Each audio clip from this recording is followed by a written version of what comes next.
play.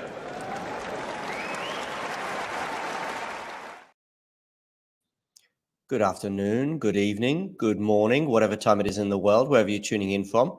For many of you thinking, well, why have we started?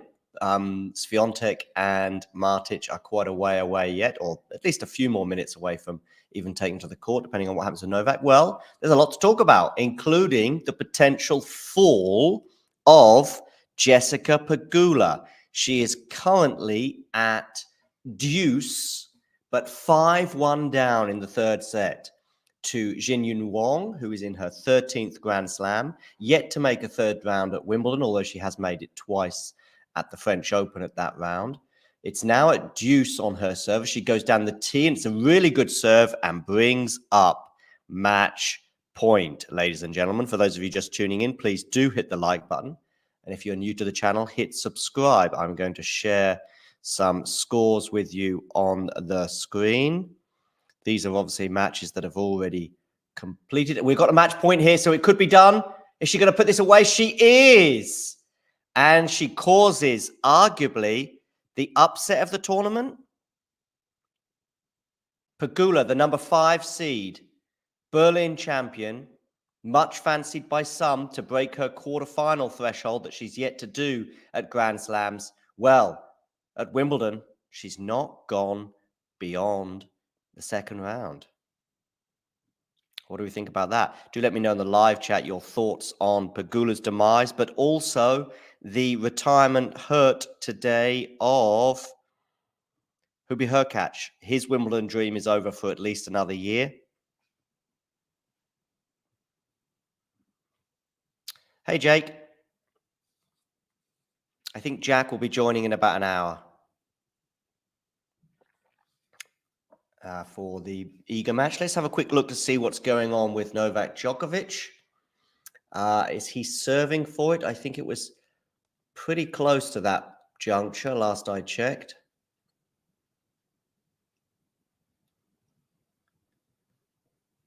No, he's 4-5, actually. So let's share that with you. Yeah, Pegula lost indeed. So here are some of the scores from today thus far. I will also put the headlines from Wimbledon. Let's put the Wimbledon headlines for you, shooting across the screen at the bottom there. Hubie Hurkacz retires injured versus Arthur Fils, with the match finally poised in a 4-set tiebreak. In fact, when he first got injured, he actually had a set point to take it into a 5th set. But anyway, he's retired hurt, so Arthur Fils is into the third round. World number 9, Alex de Minaur, a potential opponent for Hurkacz would have been, cruises through with a straight sets win over the Spaniard Munar. Monfils prevails over Wawrinka in the battle of the old boys in 3 sets. Buzas Monero following up her win over the reigning champion Marketa Vondrousova. She beats fellow Spaniard Buxa in straight sets and sets up a third round clash with former French Open winner Barbora Krejcikova.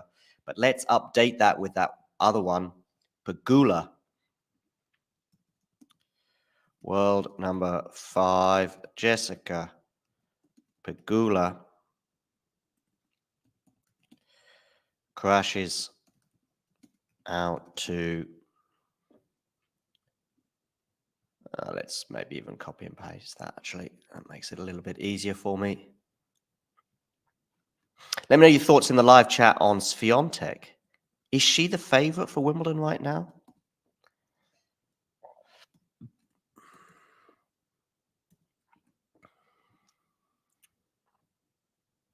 Do we have a poll for this particular watch along? Let's have a quick look.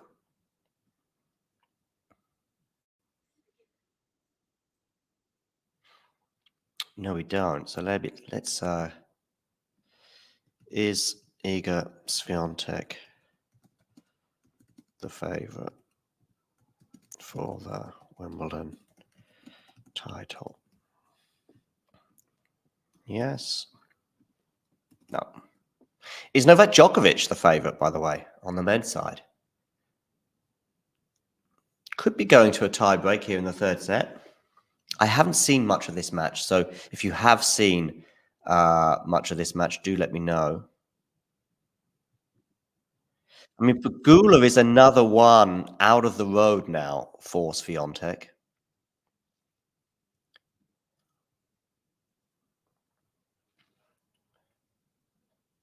But what about Rybakina in the semis? Djokovic goes long on the return. So it's 6-5 Fernley.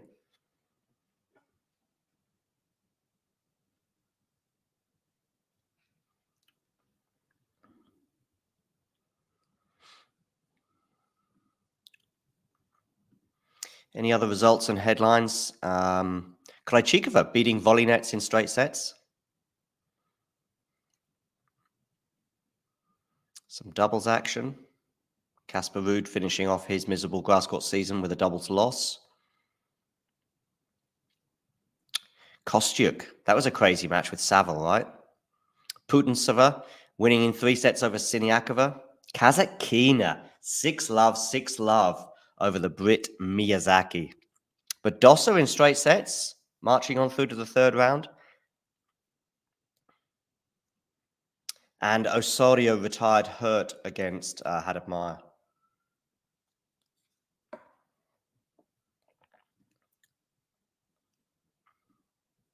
You forgot about the 2022 Wimbledon champion.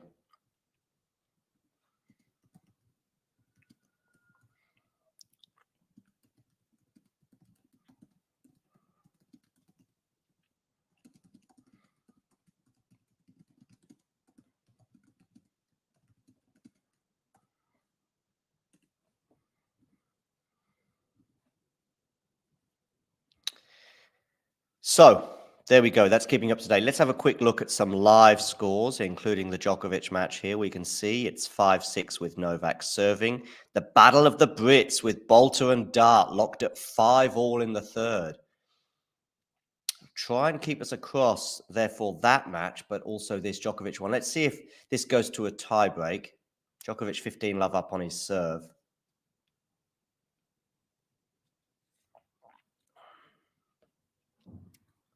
Djokovic down the tee. Djokovic is going to challenge that, but I think it actually did land out comfortably. Yeah, 30-love.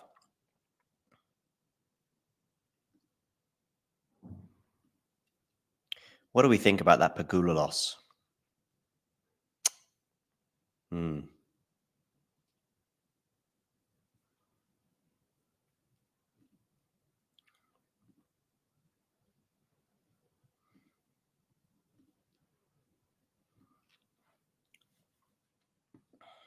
Are we going to get to 9,000 subscribers by the end of the week? Fingers crossed. Backhand return here from Fernley. Djokovic, though, in charge of the point.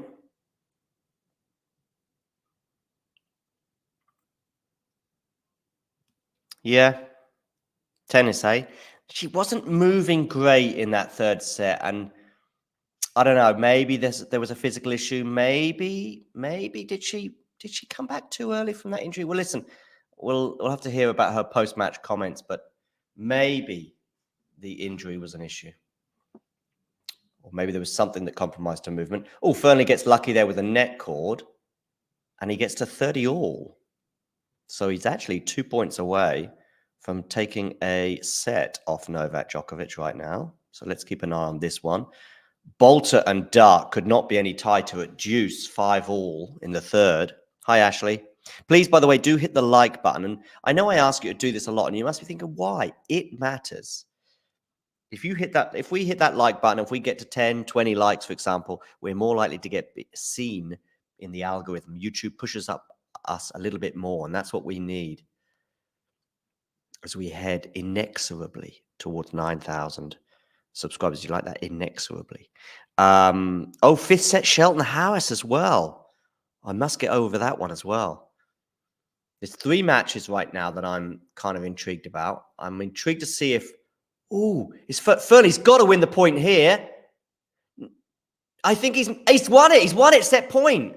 But he nearly blew it. So I want to see this the conclusion to this set. Then I want to dip over to Dart versus Bolter. Especially if this set can be done in the next point. That would help a lot. Then I'll dip over to Shelton Harris. Last ball drops, by the way, will probably be Vance and Damien tonight.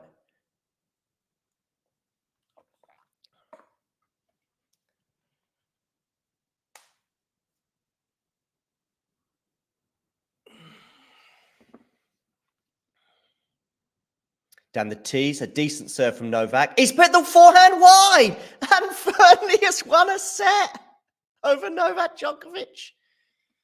Woo! Let's go, says Jake. Let's go. Okay, let's go over to Harriet Dart, Katie Boulter. Even some of the members of his team can't believe. I think it's his mum going, "You're kidding me." Right, Dart versus Boulter incoming. Here we go.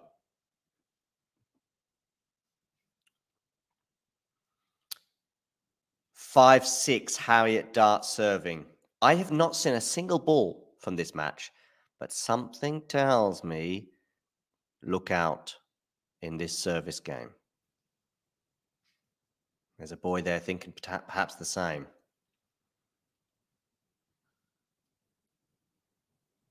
When you first saw his name, you thought he was a talent. Okay, down the tee. Backhand return is loose and wide from Boulter. So 15 love, Harriet Dart.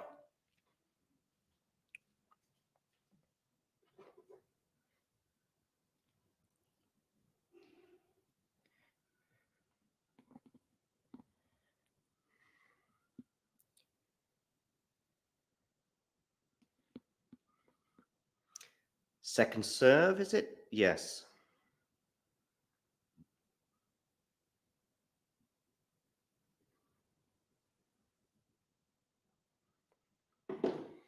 Down the tee, forehand return is into the net.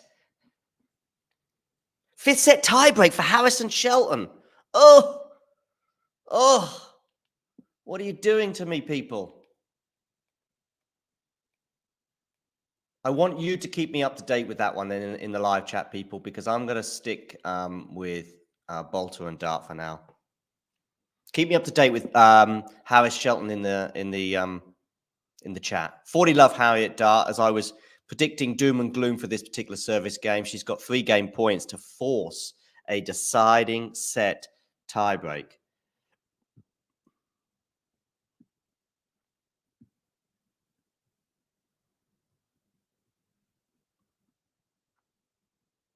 And indeed, that's where we're at.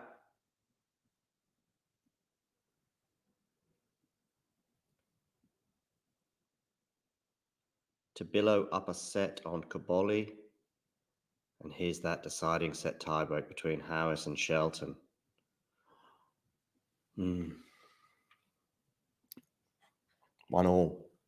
Shelton on serve.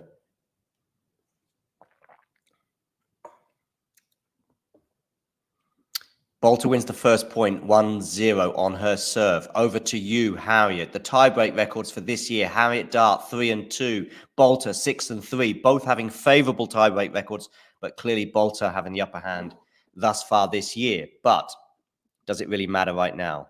Many would say no.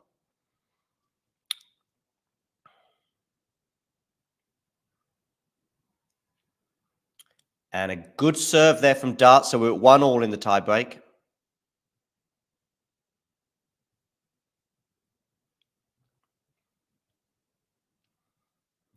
Those of you wondering why we're not doing Iga against Marta, well, they've not started yet, and there'll be a little while yet because Fernley and Djokovic are into a 4th set.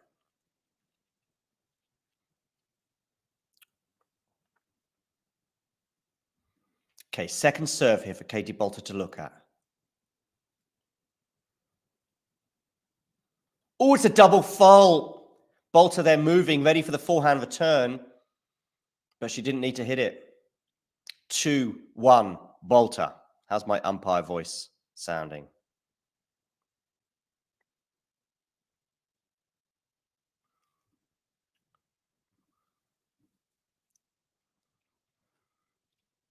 Two now in the Harris-Shelton tiebreak.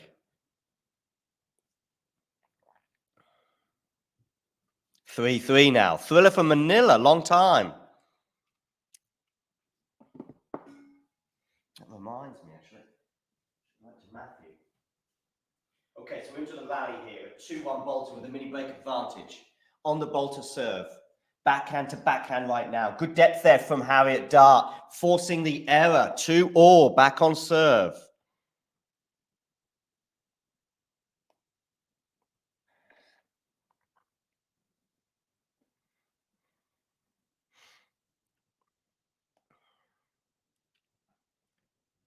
Never gonna give you up, never gonna let you down. 2-all, Bolter serving, big. Should put her in charge of the point. A forehand from Bolter, but Harriet Dart defends again. But Bolter puts the volley away. Does she? No. Dart chases it down. Now it's a volley from Bolter. Lovely point there, as I hope my commentary portrayed. 3-2 Bolter, although I should be saying 2-3 Dart on Harriet's serve. So we are on serve, but it's over to you, Harriet. Never gonna turn a trick or make dessert. Is that also an additional line to that song that I wasn't aware of?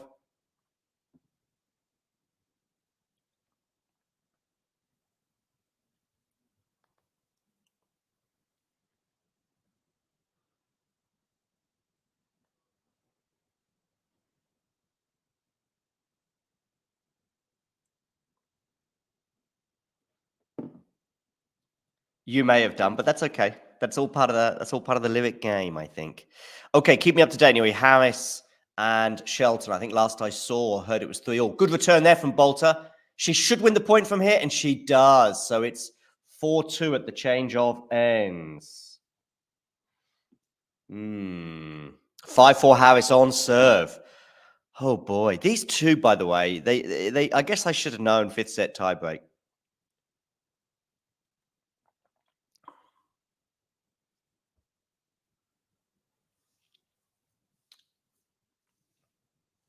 de Minaur there, arms folded, watching his girlfriend in a third set deciding tiebreak. Third set deciding tiebreak? I think that works, right? Deciding set tiebreak. 5-all, Ashley, commentating in the chat. Thank you very much.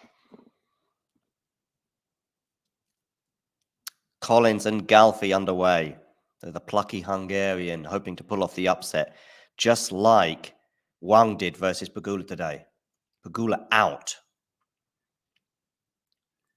Okay, Harriet Dart serving here, 2-4. First serve goes long, much to the annoyance of Harriet Dart, whacking that ball.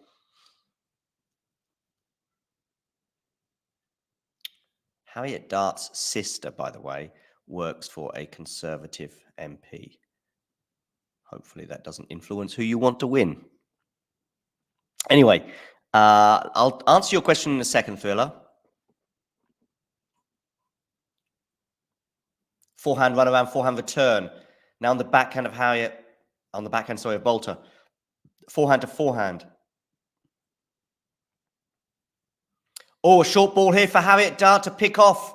5-2. Sorry, Bolter to pick off, I should have said. Bolter, 5-2. Coffee, done. Who would make a future Grand Slam champion? de Minaur and Bolter or Sinner and Kalinskaya? You mean as a doubles pairing? Sinner, Kalinskaya. Done. Okay. Saw how good Sinner was in doubles at the Davis Cup last year. 6-5 now. Shelton has the mini break, 7-5. Friend of the show, Lloyd Harris. Oh, Lloyd. Dart now trying to pick off a short ball, but she's not done so. And she puts a backhand into the net. Huge advantage now for Katie Bolter. 6-2 in this third set. Dart there almost with her head in her hands.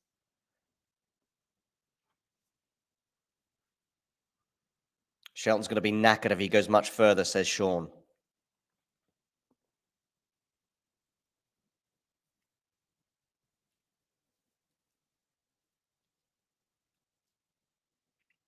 Seven, 6. Does that mean the mini break has been broken back, Ashley, from Harris?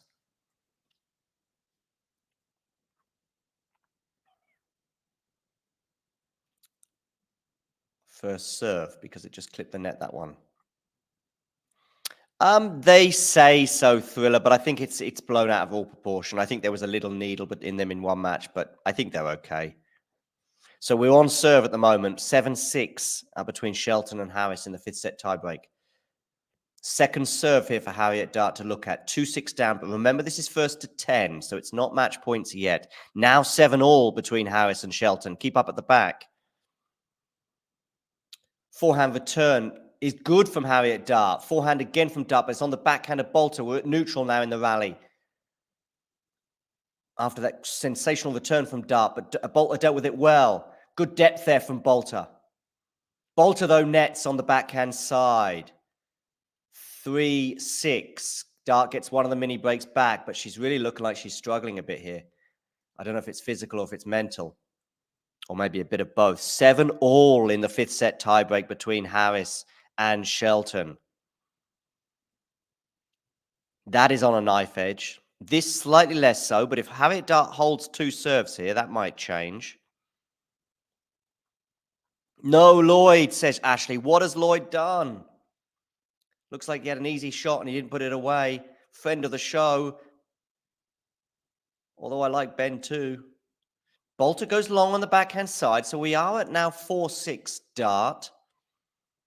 No, Lloyd, says Ashley. We'll keep an eye on the exchange at the net thriller at the end of this, just to dispel a lot of those rumors, I think. Remember, Djokovic is into a 4th set against Fernley. This is why the Iga Swiatek Petra Martic match has been delayed. Forehand return, no. Missing an easy volley, Lloyd. Oh. 2 match points for Ben Shelton, says Ashley. Thank you very much. Forehand return was a very soft second serve there from Harriet Dart, but Bolter did not punish her. So it's 6-5, just 1 mini break advantage right now for Katie.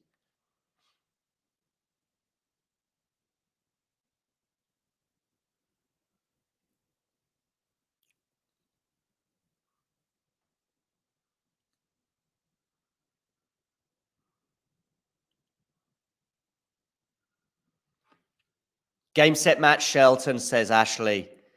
Oof. I guess a lot of the thoughts will be all about that volley you've highlighted. So Shelton is through in 5 sets. Wow.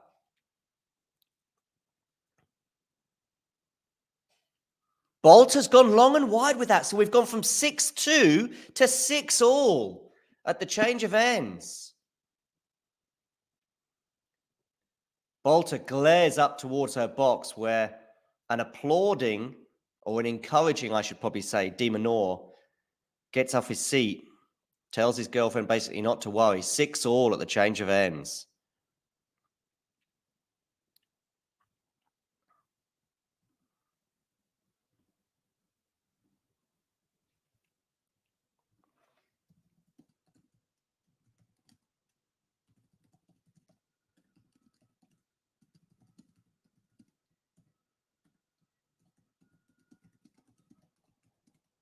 Oh, Lloyd.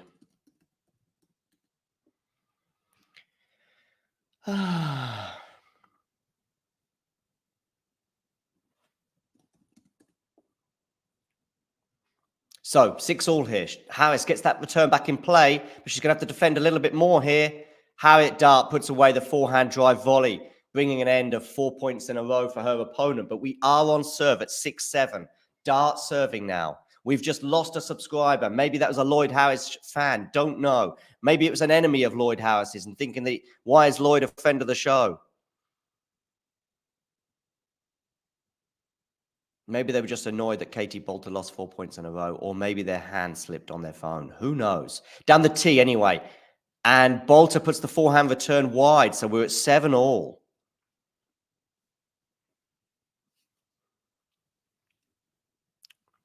Fernley and Djokovic into a 4th set. Galfi and Collins just underway. Djokovic leading 2-1. Darderi is leading 2-1 over his Italian compatriot Musetti. And here we are at 7-all in the deciding set tiebreak between the Brits of Bolter and Dart. Dart to serve. Again, we've got Bolter there knowing exactly what's going to come by running around that serve, but it didn't help. She's gone long. And now it's Bolter to serve at 7-8.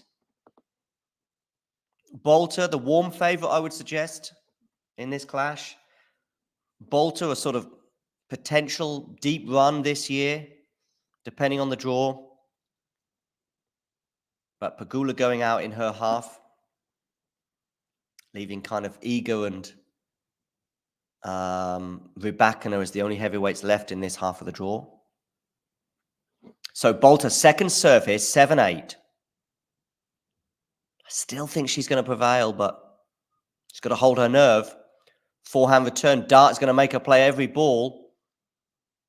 Backhand to backhand right now. Now on the forehand of Harriet. Playing it safe down the middle. Both players here don't want to make a mistake. Run around forehand for Katie. She's keen on those. Doesn't get quite so many on the grass as she does other surfaces. On the forehand again. Both players here taking it quite easily here. Don't want to make a mistake at this stage of the match. Slice from Dart, though. It's a bit too much height on that. Is Katie going to punish her? No, she's not, but she's got another forehand here. But Dart is going to defend for her life. Bolter comes into the net. Ooh, it's going to go long from Harriet Dart, and it's 8-all.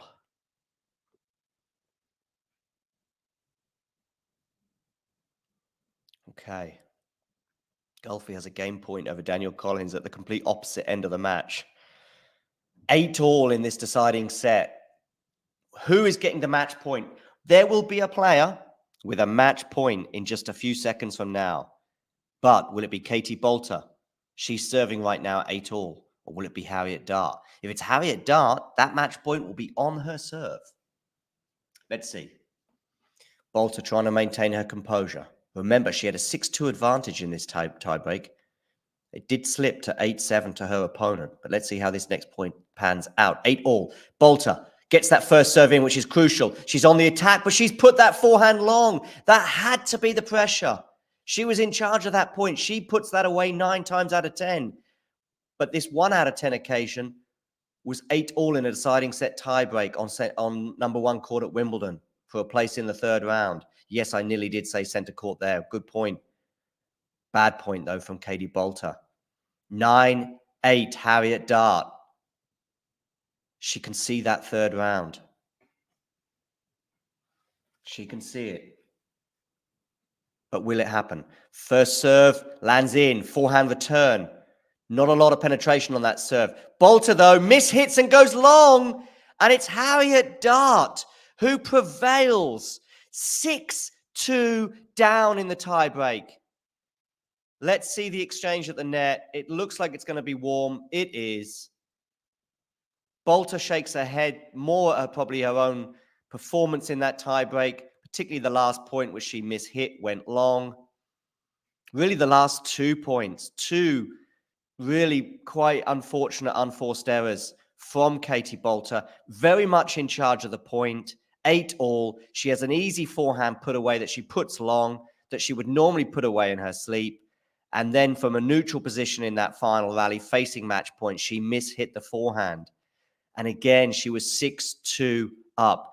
Dart kind of did what Dart does, played solid, making Katie hit another ball. And it's Dart who goes through to the 3rd round. Bolter, whose heart must be sinking right now, waves to the crowd. And she's going to have to wait until 2025 for a deep run on home turf at the Grand Slam in London. Fernley and Djokovic, 2-all on serve. Let's have a quick look at the live chat.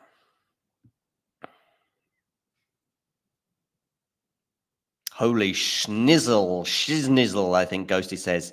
We get the idea anyway. Sean greeting both Ashley and Ghosty. Ashley here saying, oh, I really like Katie. Sad she lost today, but a good day for the Brits either way, indeed. The pretty warm, I would say. Like I said, I think a lot of it is overblown regarding that.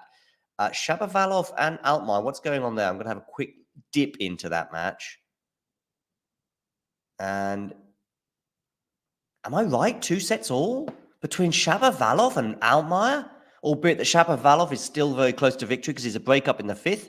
Altmaier really pushing Shapo. Altmaier here serving at 40-15. I might see this one to its conclusion before switching to Djokovic and Fernley. What a day of tennis. What defense from Altmaier. Altmaier's going to chase this down, is he? Yes, he is, but Shapovalov is going to chase that down and win the point. 40-30. Altmaier serving 3-5. Yeah, I think you're right. You know, it's on Katie's racket, but Harriet does what Harriet does. And it was on Katie's racket, but she wasn't able to do it. Dimitrov Shang, Grigor about to prevail, serving for the match in the 5th as well. It's all happening right now. All of the tennis and all of the talking. Ghosty's got to catch a flight. That's all part of all of it happening now. We're into 5th sets. We're into tie breaks. We're seeing drama on court number 1 with Dart prevailing over Bolter and Harris missing a huge volley at 7-all, I think it was, in the tie break, and Ben Shelton prevailing there. We've got Djokovic losing a set to the British wildcard Fernley and into a 4th set, and Ghosty's got to catch a flight. It is all happening with Grigor as well about to serve for the match in the 5th set, while Shapo and Altmaier on a knife edge here in the 5th set too. Don't miss that flight, Ghosty. And Altmaier holds, so Shapo's going to be forced to serve this out.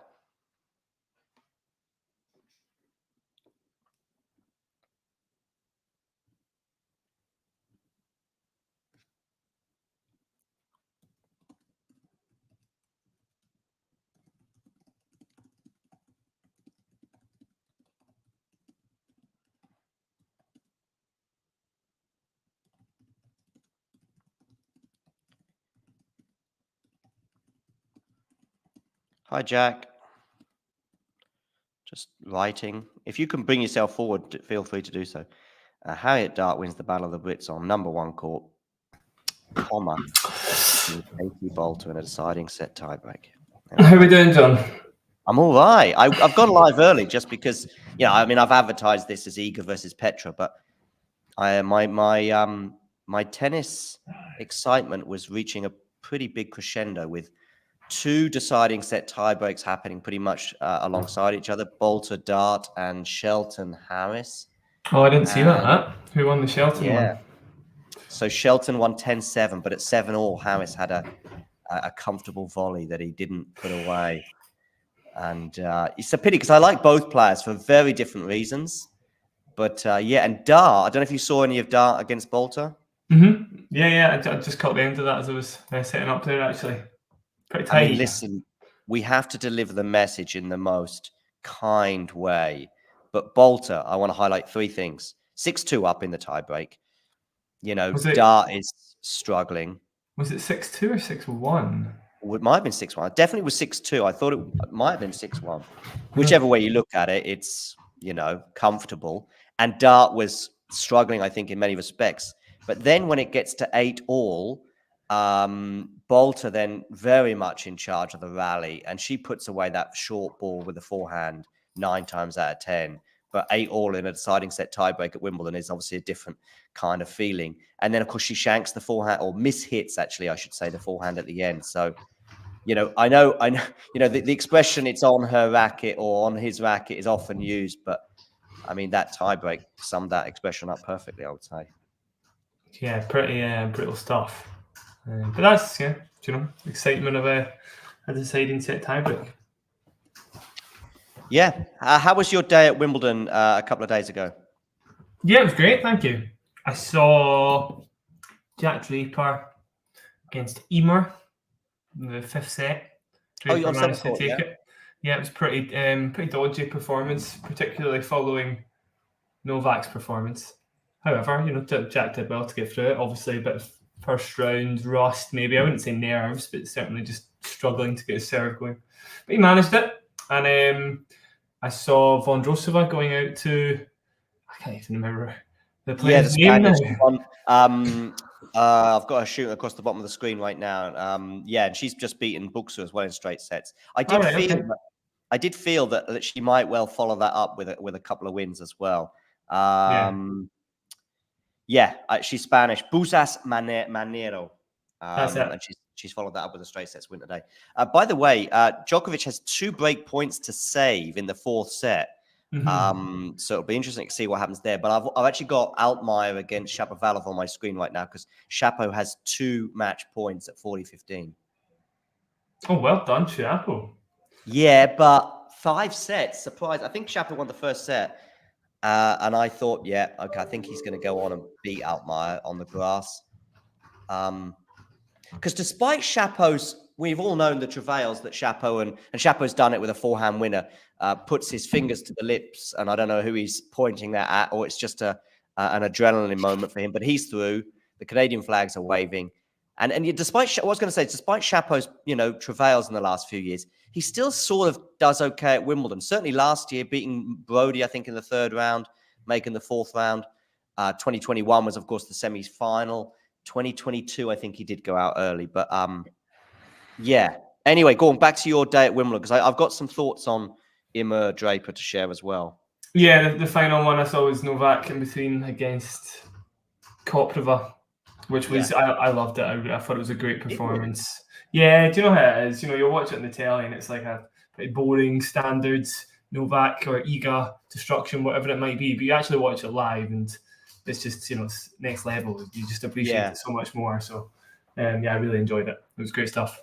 I had a Casper Ruud moment like that where Djokovic has saved those 2 break points, but I had a Casper Ruud sort of what's the word, awakening perhaps at Estoril this year. I was fortunate enough for most of the days at Estoril to be basically stood or sat where the photographers are.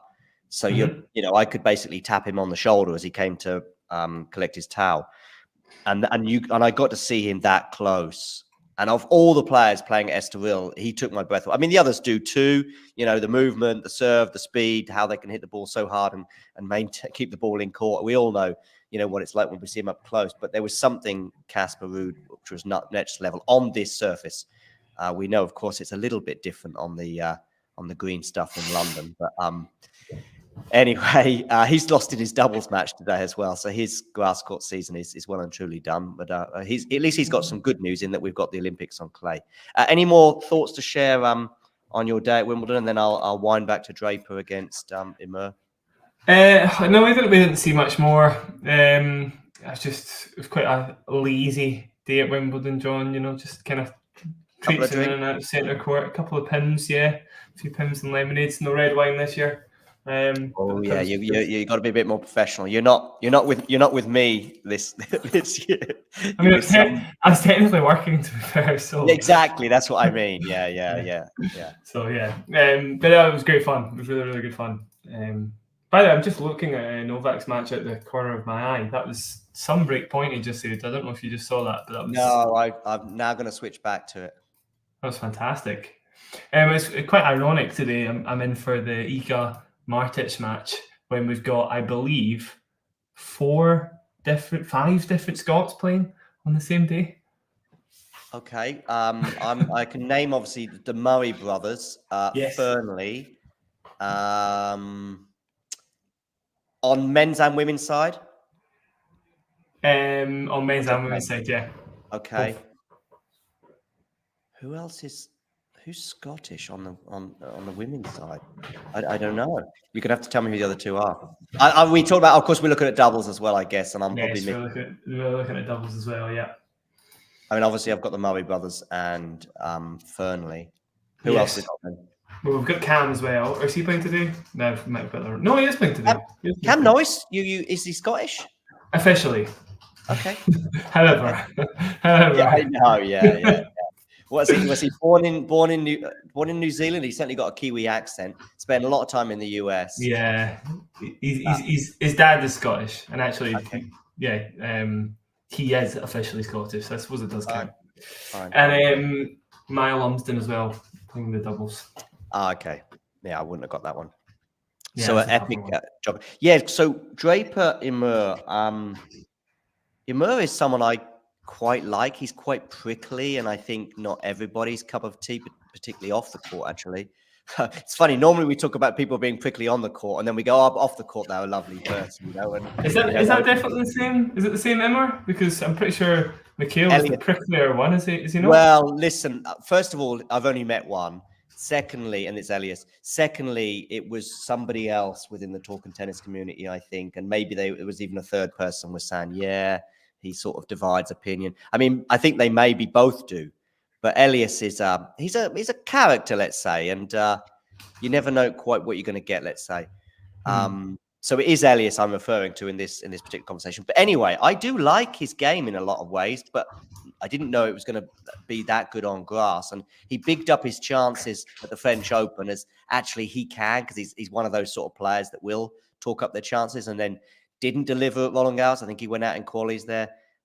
But here he sort of did okay, and forcing Jack to 5 sets. And I fear for Jack in that I still don't think we're anywhere near close to dispelling the kind of, back-to-back 5-set issues that he may well incur, because he will throw away sets early on in a tournament. I think it's quite a shame that we expect all these players to kind of come out of their... How many years has Jack been on tour now? Not been any, right? In 2021, he took a set off Novak, didn't he, on the first round at Wimbledon? So he did, yeah. Was that already 3 years ago? Oh my god. Yeah, I think it was 3. Yeah. So anyway, it's been 2 or 3 years. It's a pretty tough ask to expect these players to just, within technically 5 or 6 or 7 slams, be ready to play back-to-back 5-set matches, because you don't get any better experience than the real thing. And the amount of 5-set matches Jack will have played in his career must be pretty limited. So it's not that much of a surprise. Same for your Holger Runes of the world and stuff. But we get to a point like with Sinner, if it goes into a sort of a 4th year, and Sinner sort of seems to have dispelled some of them in the last 12 months, and Rune. Yeah, we're still sort of in that sort of same period as we are with Jack. But there are other players on tour where we don't think about it so much, such as Ben Shelton, for example. We don't think that being caught in a 5th set's a problem. So Shelton doesn't seem to be quite so bad physically or vulnerable, I should say, as someone like Jack Draper. Yeah, but then I'm doing a Damien now and just getting the stats up immediately. Let's look at the Ben Shelton 5th set record, because is it great? I would imagine it's about 50-50 at the moment. Sure. My only thing I will add to that, though, is when we see Jack losing a 5th set, it's like, okay, it's the physical thing. With Ben, he may well have lost a bunch of 5th sets, but I don't remember seeing him crawling around the court in the 5th set. But bring up the stats by all means. Bring up the stats. Let's do it. And he obviously won one today. That's not getting counted yet in the stats. We'll just add that to... He would be... I think there's quite a lot to it. So because it's quite... Obviously, Shelton's game style, you would expect him to be playing 5th sets, but maybe not getting too tired, because he's playing really quick service games. He's maybe not getting affected by fatigue as much as other players. However, then you can maybe make an argument for Jack as well. But I think Jack's a little bit more attritional from the baseline sometimes than Shelton. Sometimes he starts to kind of slap at stuff, for better or worse. But when he's playing his best game, he's definitely a little bit more patient, I would have said. 5-setters, come on, bring it here. It is, finally. He's only played 6 so far in his career, Shelton. And he has, that's 7 with the one against Harris. And he's 5-2, actually, in 5th sets. So there you go. Maybe there is a bit of truth there. He's dealing with the 5th sets pretty well. John, Draper. Maybe compared to other players. Let's find out Draper's right now. What do you think? I'm probably saying he's played a handful in his career. I'd say he's probably like 2-3 or 3-4. 2-3 sounds about right, yeah. Let's see. 5-setters. Yeah, even less. 2-1. He's won 2, lost 1. Okay. Yeah. 1, 2, lost 1, including that Emer one. So 2 sort of big names falling today. I would say 2 top 4 favourites on both sides of the draw, both men's and women's. Oh, we're just seeing a pretty special point here that Djokovic is going to win.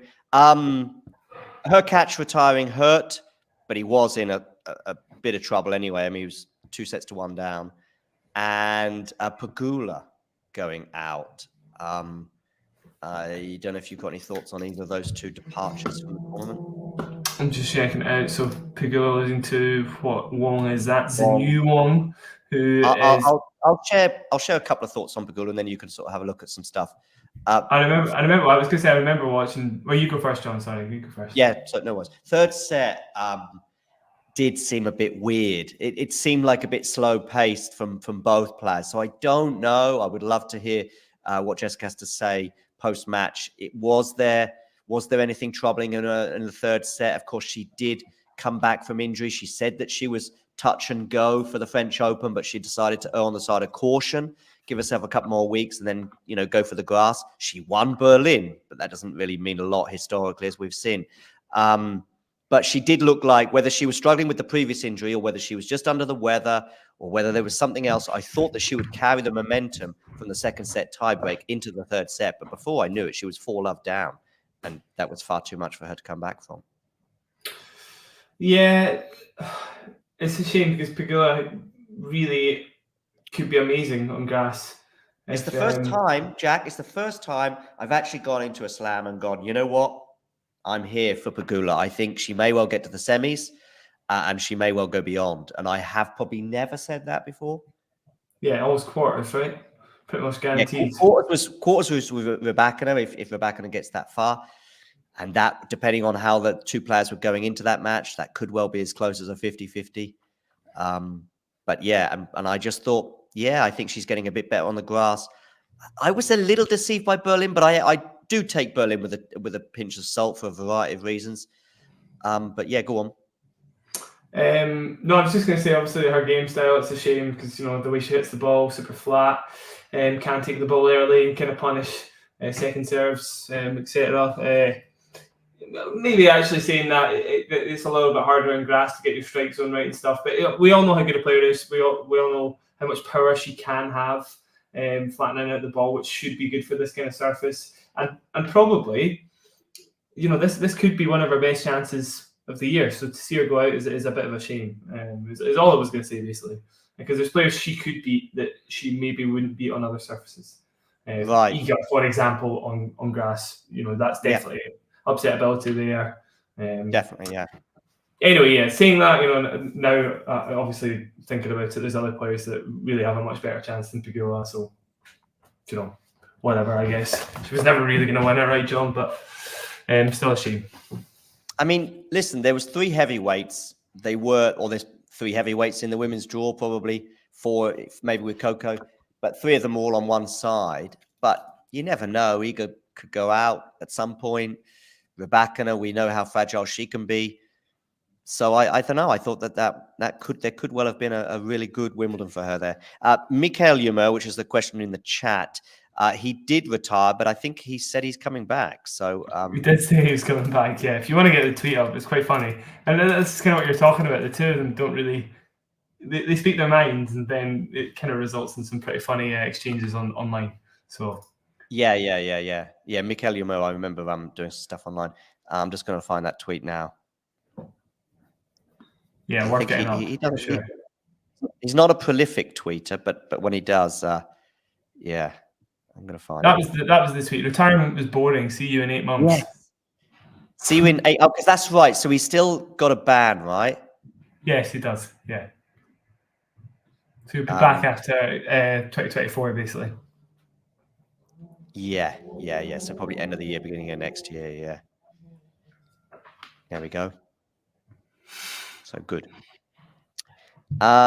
Disappointing losses for Pegula and Bolter, indeed. Galen at the bottom. Bro, you're easily a top 50 player. Dan Evans did it, so can you. Yeah, there's two Brits really that are. I mean, one is actually playing today, so at least he's won a match at Wimbledon this year. But Cam Norrie and Dan Evans feel as though that they have been drifting in the last. Well, Dan Evans since he won Washington.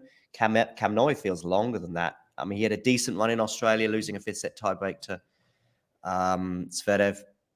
But yeah, it's been more downs than ups for both of those British players, actually. Yeah, it's not been great recently. Apart from Draper, I would say, I guess. He's about the only guy that's looking, like he could do basically anything. Yeah, despite my negativity about Draper, I still think there's definite top 10 potential there, and I think it might happen quite soon. I mean, I don't know where he is in the race. I mean, the thing is, I genuinely think he hits the ball pretty much as well as anybody because the serve is amazing. the amount of power he can get in the ball is actually startling sometimes. It's like, it's mad. He definitely hits the ball almost bigger than anybody else when he just goes for it. However, as we kind of suggested earlier, it's all about that kind of like, well, physicality and stuff. And, you know, can he put 5-set matches together, and can he get gritty when he needs to? And remains to be seen. So I want to say top 10, but there's big question marks in terms of his fragility. Still not really sure yet. I mean, I think top 10 is going to happen. I mean, I'd put pretty good money on it. I just don't know when. Is this year too early? Maybe. Yeah, maybe. And historically, probably yes. I would say it probably is a little too early. Do we know who he's playing next? Oh, of course he's playing Draper. Playing Norrie today. What am I thinking? Yeah, he's playing Norrie. Yeah. I mean, he's favourite in that one. Yes, he is.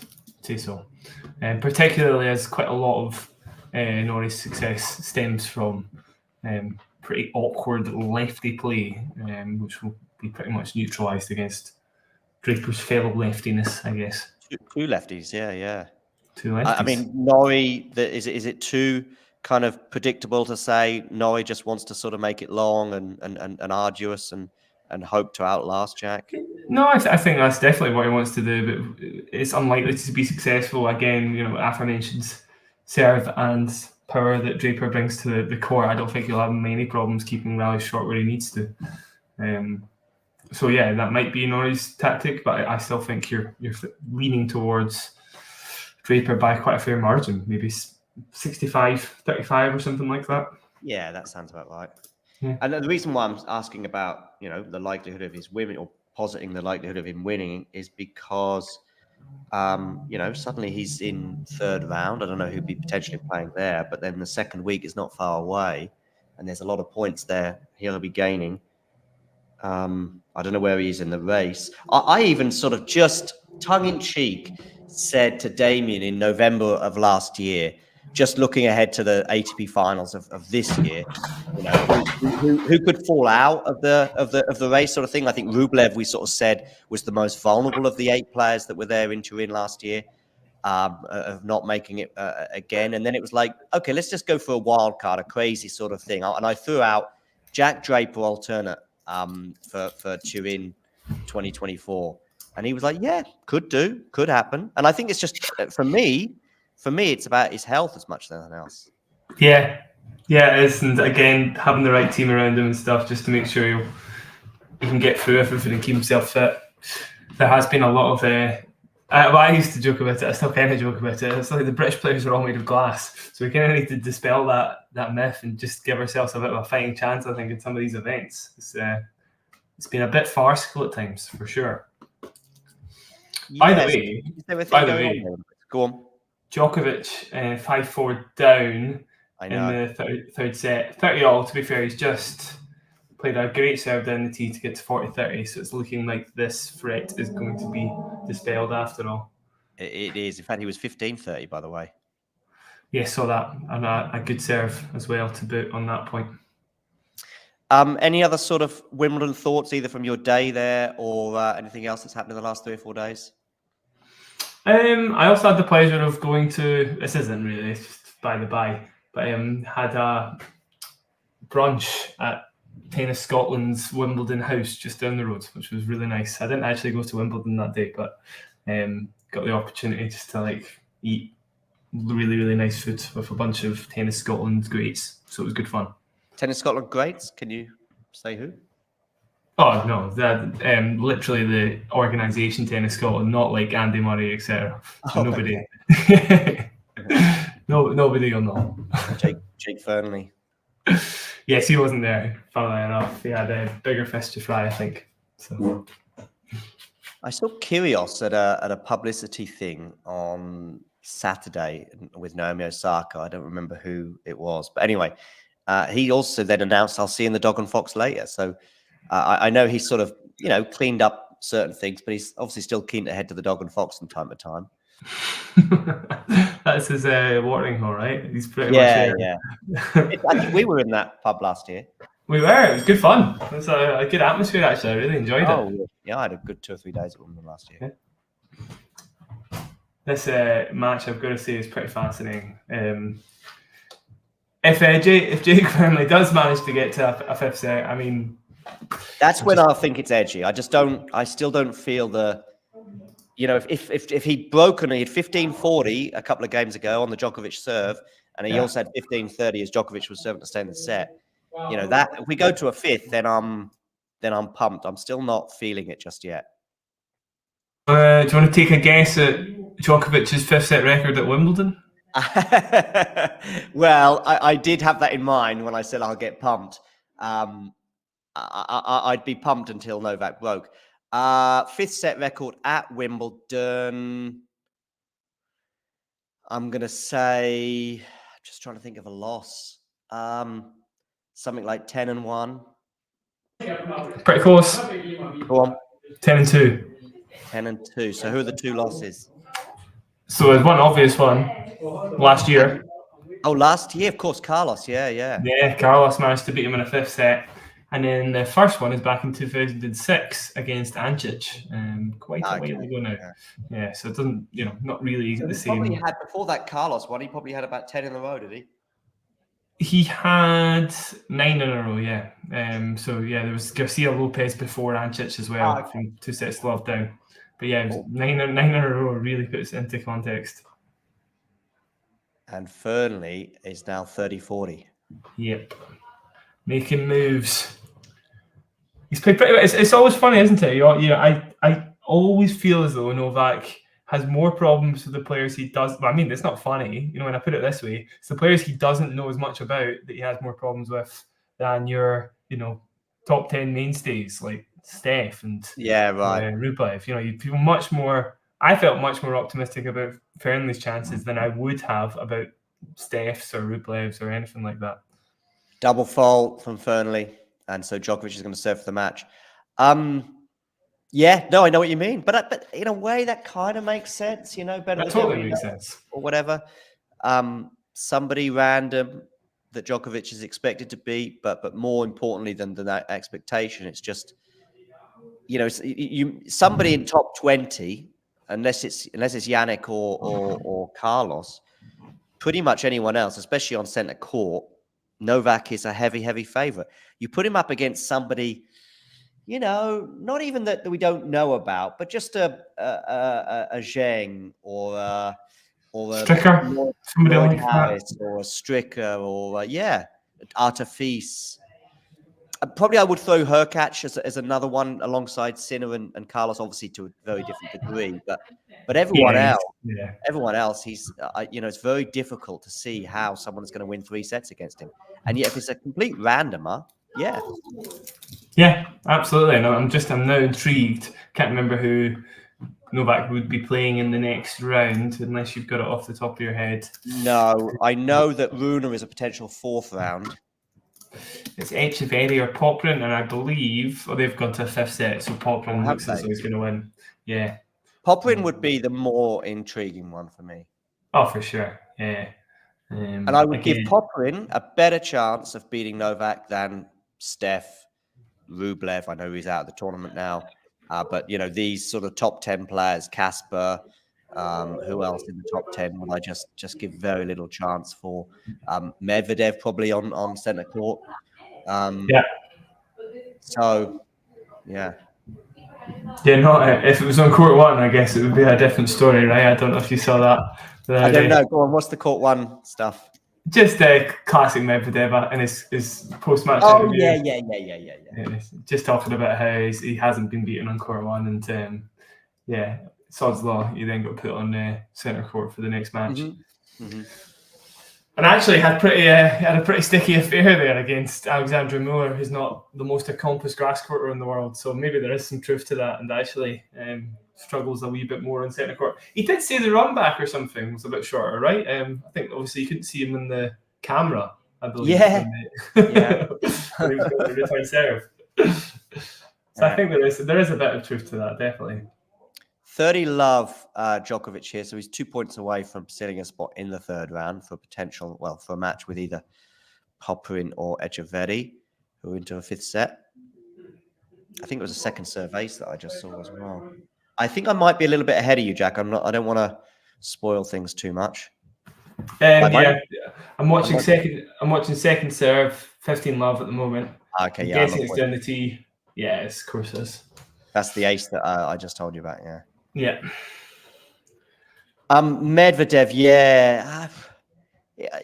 He's at a sort of unusual spot right now. I mean, it's funny because, of course, he was 2-0 up in the Australian Open final. But since Rome of last year, did I think he was going to win a particular tournament? Maybe not. Including that Australian Open final, especially once Sinner won the third set. I really wanted him to get over the line against Yannick. Normally, I go for the person that hasn't won a slam, but I just know that Yannick is going to win a few, and I thought that might be Medi's last. Yeah, still question mark. I'm starting to feel more like that. He doesn't really have the fear factor he used to have when he comes up against these big guys. It's not like he hasn't had big wins recently. You know, I'm not really lost the belief that I do think he could still beat anybody in the world, but it's getting a little bit harder, particularly as the matchups against Carlos and Yannick are now pretty difficult. So you know, he does truly feel like fourth best, right? Yeah. So it's pretty difficult to feel optimistic about him now.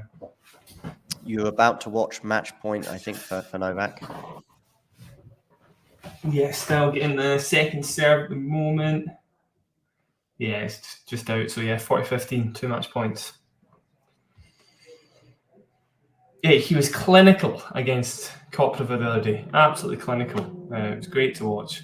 And again, that's, I suppose Koprov is somebody who he's probably not played before and should be a little bit more of a question mark. But he just mopped up there. It was perfect.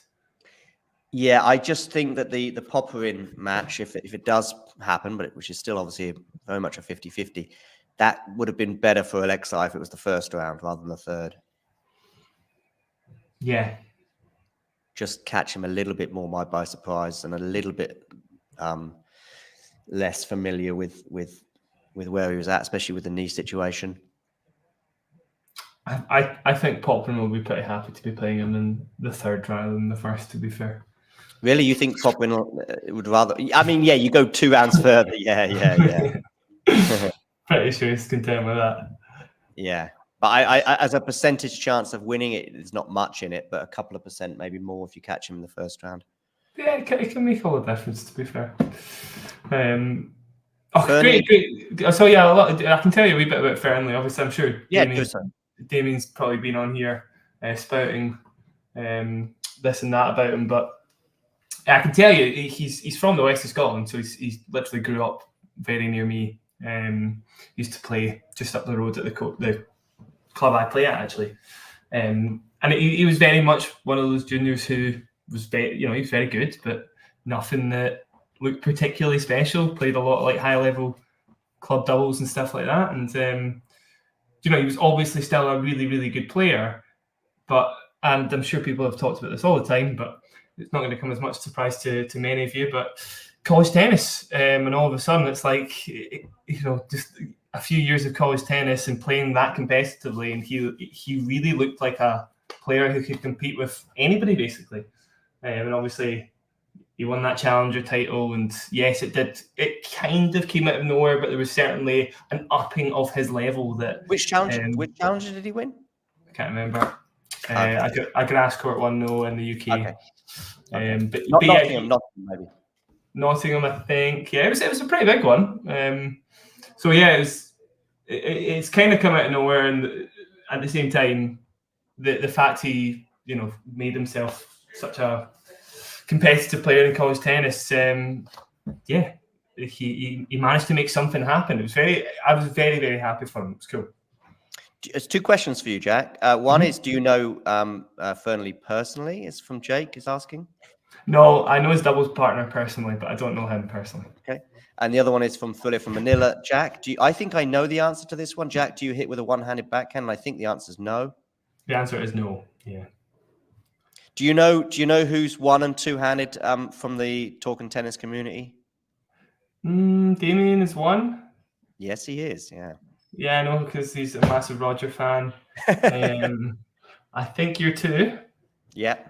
I'm pretty sure Vanch is 2. I'm thinking 2, yeah. I'm almost certain Yeah. he is 2. You're Well, 2. What about Scott? You played Scott, obviously, at least Scott's 2. Scott's 2, okay. He's at Yeah, Wimbledon today, which I think is lovely. I saw that. Yeah, I saw that. I He'd be think that's loving lovely. it. Yeah. Some days, John, I get a little bit lazy because obviously I'm coaching long hours and stuff. So I slice all day. So I guess that counts as a one-handed backhand. Yeah. I can't be arsed. The slice, yeah. How is your slice? It's all right. It's okay. It's pretty hacky, actually. Do you know what? It's pretty hacky. So it's not great. Across the 3 surfaces, as a percentage in your life of playing tennis, what are we looking at? Percentage on clay, hardened grass? Well, we play an artificial grass, so Okay. you're talking about, well, we've got indoor hard courts, but probably about 70, 20, 10 split, with clay really, really being minimal, actually, maybe even less than 10. Okay. Yeah. I look at my tennis span really more in the last 4 years, because I went probably 20 years without picking up a racket. So the last 4 years, I would say 85 on clay, 15 on a hard court, something like that, and 0 on grass. 0 on grass, really? Yeah, but when I was looking at the grass courts in Berlin, and especially like Saturday, Sunday, as the tournaments come to the close, and you see some people just having a hit on a court. Now, I say some people just having a hit. They were very, very good players, you know. I don't know to what level they were, if they had an ATP point or not, but they looked like they were somewhere between club members and professionals. But still, I was thinking, and at one point they said, there was like 3 or 4 of us around. Anyone want to have a hit? And this girl said no, and they just carried on. And I was thinking, I'd love to just do it on the grass. I've never, as I say, in 4 years, I've not hit a ball on grass. And yeah, just curious. I've played I should really add indoor carpet, because if I add indoor carpet, it's probably like 75% clay, 15% indoor carpet, 10% hard court. Because winter in Germany, indoor carpet is probably as close as you're going to get to grass. Yeah. And actually, the artificial grass I play on is probably closer to indoor carpet, because you don't get all these funny, crazy bounces on a natural surface. It's actually pretty steady compared to actual grass, which is actually a bit of a nightmare. Yeah, very different. Just fast. I've never played on anything other than the red dirt. But Thriller from Manila is just sort of asking about green clay or grey clay, whatever you kind of call it. I know the players, in particular, Maria Sakkari said to me earlier this year that it's very different to the red clay of Europe. Yeah, green clay is pretty quick compared to the red clay of Europe. And of course, we had blue clay once, didn't we? At Madrid. Yeah. Yeah, that was a little bit wild. Yeah, it didn't last. I think because Rafa didn't do so well, that may well have had a huge influence on how long that would last for. Yeah, you forget he's still the guy who's won like 4 or 5 titles of that tournament. Which because it's kind of like the one where we know. I mean, especially the last 3 or 4 years, where he sort of goes out early or the quarterfinals or whatever, and it's like, yeah, well, he never does well here, and he still does well in Rome and ends up winning the French Open. But yeah, there we go. We'll be seeing Rafa, of course, on the red clay in a couple of weeks in Sweden. That's actually the exact week after. So there's a few big names there, but if Sinner makes the final at Wimbledon, not sure that he'll play Gustard. Hamburg is that same week as well.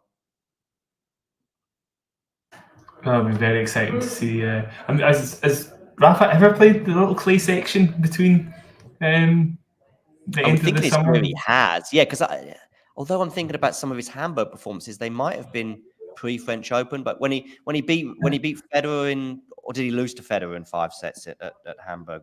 Might have lost. He lost him. Yeah, but he also one of his breakout matches, or if maybe even his big breakout match, was against Carlos Moya, wasn't it? Also in Hamburg. But I don't know whether that was pre or post. You know, which part of the clay court season that Hamburg lied in that point. I know that Hamburg's moving again, isn't it, to the pre-French Open period next year. Is it? All right. I think so, which is what's put the squeeze. One of the things that's put the squeeze on Estoril potentially. All right, I didn't realise that. But obviously, they'll remain a 500 event, I take it. Or have they? Pretty sure it's staying 500, but moving I'm pretty sure. Right, it's a big deal, actually. Sure, that'll make a big difference to the tournament. I would like it all. I'd like to go on a clay run from South America through Europe all the way to the French Open, and then have a clean grass court season, and then a switch over to the hard courts. I mean, obviously this year with the French Open is a bit different, but I'd like to see that. I'm sure it could be manipulated. That we just bring Indian Wells and Miami a week or two forward. We put the South American swing a little bit back. Yeah, I mean, they need to make some changes. That I think the priority should be getting the players playing a little less. So if that helps achieve that, I've often had this chat on the show, but I would lose a few tournaments potentially if we possibly could, or even just put a rotation on. But of course, there's a lot of dollar signs that prevent that from happening. Iga against Martic, by the way, is a match that happened last year. And I went bold and said, this is where Iga's going to go out. And I think it would have been the third round last year. And they met and Iga won in straight sets. I haven't gone that big this year. Oh, I went slightly big on Kudermetova again this year. I had her get into the quarterfinals or something. Yeah. Kudermetova's lost a lot of stock, really, hasn't she? It's quite hard to expect us to do much at all nowadays. And yeah, Krejcikova, I definitely would have been marginally picking Krejcikova. Actually, now I'm saying that, but I still would have picked Krejcikova, I think, on her day. Kudermetova 1 more points. 127. Yeah, 2 more points, I think it was. 127, 105, yeah. I mean, not that that's a huge amount, but it's just one of those quirky ones. Jake here asking about how you see Draper-Norrie going 2-2 at the moment in the first set. 4 sets. 4 sets, Draper win, I would have said. But saying that, I don't know. Like, that first performance from Jack was really ropey. And you do kind of think if it has another one like that, then I think, there you go, at the moment, Draper just locking Norrie into forehand rallies, or is it the other way around, Jake? Because you would expect that it's Norrie that's probably going to be taking a bit more of a back seat and waiting for the errors to fly a bit. So yeah, it really depends on Jack's fitness levels. Can he kind of handle a recovery from a 5-setter? And if so, then yeah, I think a fairly comfortable 4-set win for Draper probably. Yeah, I would think forehand to forehand is actually probably slightly favouring Norrie. Even I don't. Draper's forehand goes from looking top 10 and to not even in the top 100 in the space of 2 shots. Yeah, that's kind of what I'm saying earlier. It gets very big all of a sudden, and he makes a few, and then then he starts sitting back on it, and then he goes for it and he misses, and it's like it was a bit of a problem. I remember in the Davis Cup last year, every time he missed a sort of forehand, I was either tweeting or saying to somebody nearby, "Yeah, forehand issues," and then he'd go and hit 2 or 3 winners in a row off the forehand side, and I think, oh dear, I shouldn't really go too much on that. Can you guess? Here we go. Let's play a little guessing game as we wait for Iga and Petra to enter the court. I am got my German TV on right now, and I have a German tennis player sitting on the couch as part of their sort of expertise team. Who is that German tennis player in London? That's a bit of a clue for you. In London, rules out one person in particular. In London, is it Boris Becker? That rules him out. Right, I see. Because he can't enter the country at the moment. Oh, okay, of course. In that case, I don't know. I can't think of any German players that live in London. I could just start shooting German players out. Okay, here we go. Pardon, go on. Kohlschreiber. No, but it is a man, and Kohlschreiber is not a bad guess because he does do quite a bit of work on Sky. Although this channel is Amazon Prime. I'll give you a couple of clues. I'll give you at least one clue, and then I'll give you another one, which might well give it away. If he still plays singles, I don't remember him playing singles in recent years, but he's certainly sort of known on the doubles tour, I would say. A German player that plays a lot of doubles. Yeah. Including alongside Liam Brody. He's played alongside Liam Brody at least at least he played alongside him last year at a challenger. I'm thinking 2 doubles, especially I would imagine like Kravitz or Plates maybe, but unlikely to be right. Oh, no. Misha Zverev. No, but not bad. He's often on the TV in Germany. His landmark career win came at Wimbledon, singles. Otta? Nope. And that landmark win was in 2015. Oh, this is hard. I know, but I'm giving you incremental clues. Yeah, you are. I mean, by the way, maybe his nationality, I should probably... Yeah, he's a German speaker. I thought his nationality was German too, but I'm now looking at it. And, well, I won't tell you his nationality just yet, but let me go on anyways. He's a German speaker, and I thought he was German, actually, but looks like his identity actually is something else. That landmark win in 2015 included... Yeah. Go on. It's Dustin Brown, then. It is Dustin Brown, isn't it? Yeah. So I didn't realize he's actually Jamaican flag on the ATP website. Yeah, but he's definitely German. He plays under a German flag for sure. Well, that's what I thought. But look at the ATP website with the Jamaican flag below his. Unless he's changed really recently. But yeah, he is Jamaican as well. But he definitely played before. I was sure. 100% he did. But yeah, maybe it's changed recently, and actually that's slightly ringing a bell now. Do you know what I was about to say? He's actually playing at. He's playing at Wimbledon as well tomorrow, alongside Sebastian Baez. Yeah, doubles. Yeah. Oh right, okay. Yeah, there you go. So he's obviously getting off the couch for a couple of hours tomorrow at least. Jeez, yeah. I mean, Baez actually has had a few pretty surprising wins in doubles, so you never know. He's a pretty decent doubles player, all things considered. It's not your typical 6'4" doubles player, but yeah, he might have a chance. Jake got it, by the way. Niemeyer, that's from yesterday. I think that was her straight sets win over Golubic. She's a threat on the grass, so yeah, see how she gets on. Martin, that's Crane Boogie saying Monfils versus Dimitrov tomorrow.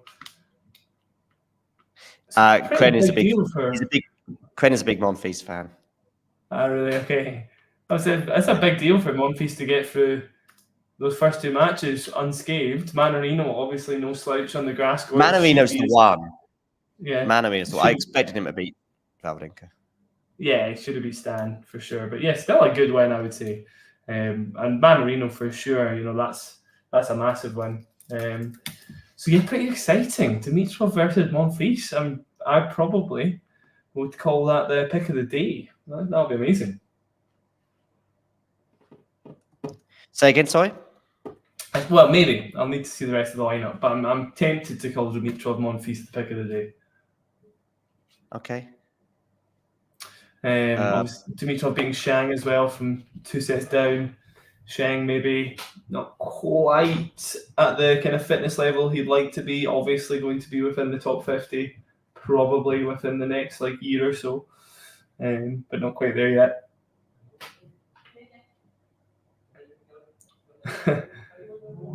I'm seeing it. Yeah, right. I think that Xinyu Wang's going to have a pretty good chance of getting through. I watched her last year playing Andreeva, and she's got a very big game, big lefty game, kind of player you don't play every day on a grass court, so it's going to be pretty awkward for Dart.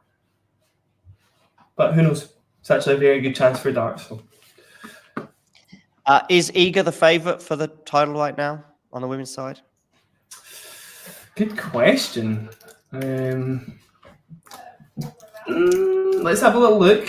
Banana skins in the draw, maybe that she might not survive. You're back in a semi-final. Final, obviously, probably Keys or Goff or something like that. Before that, Martic today. Who else is in her path?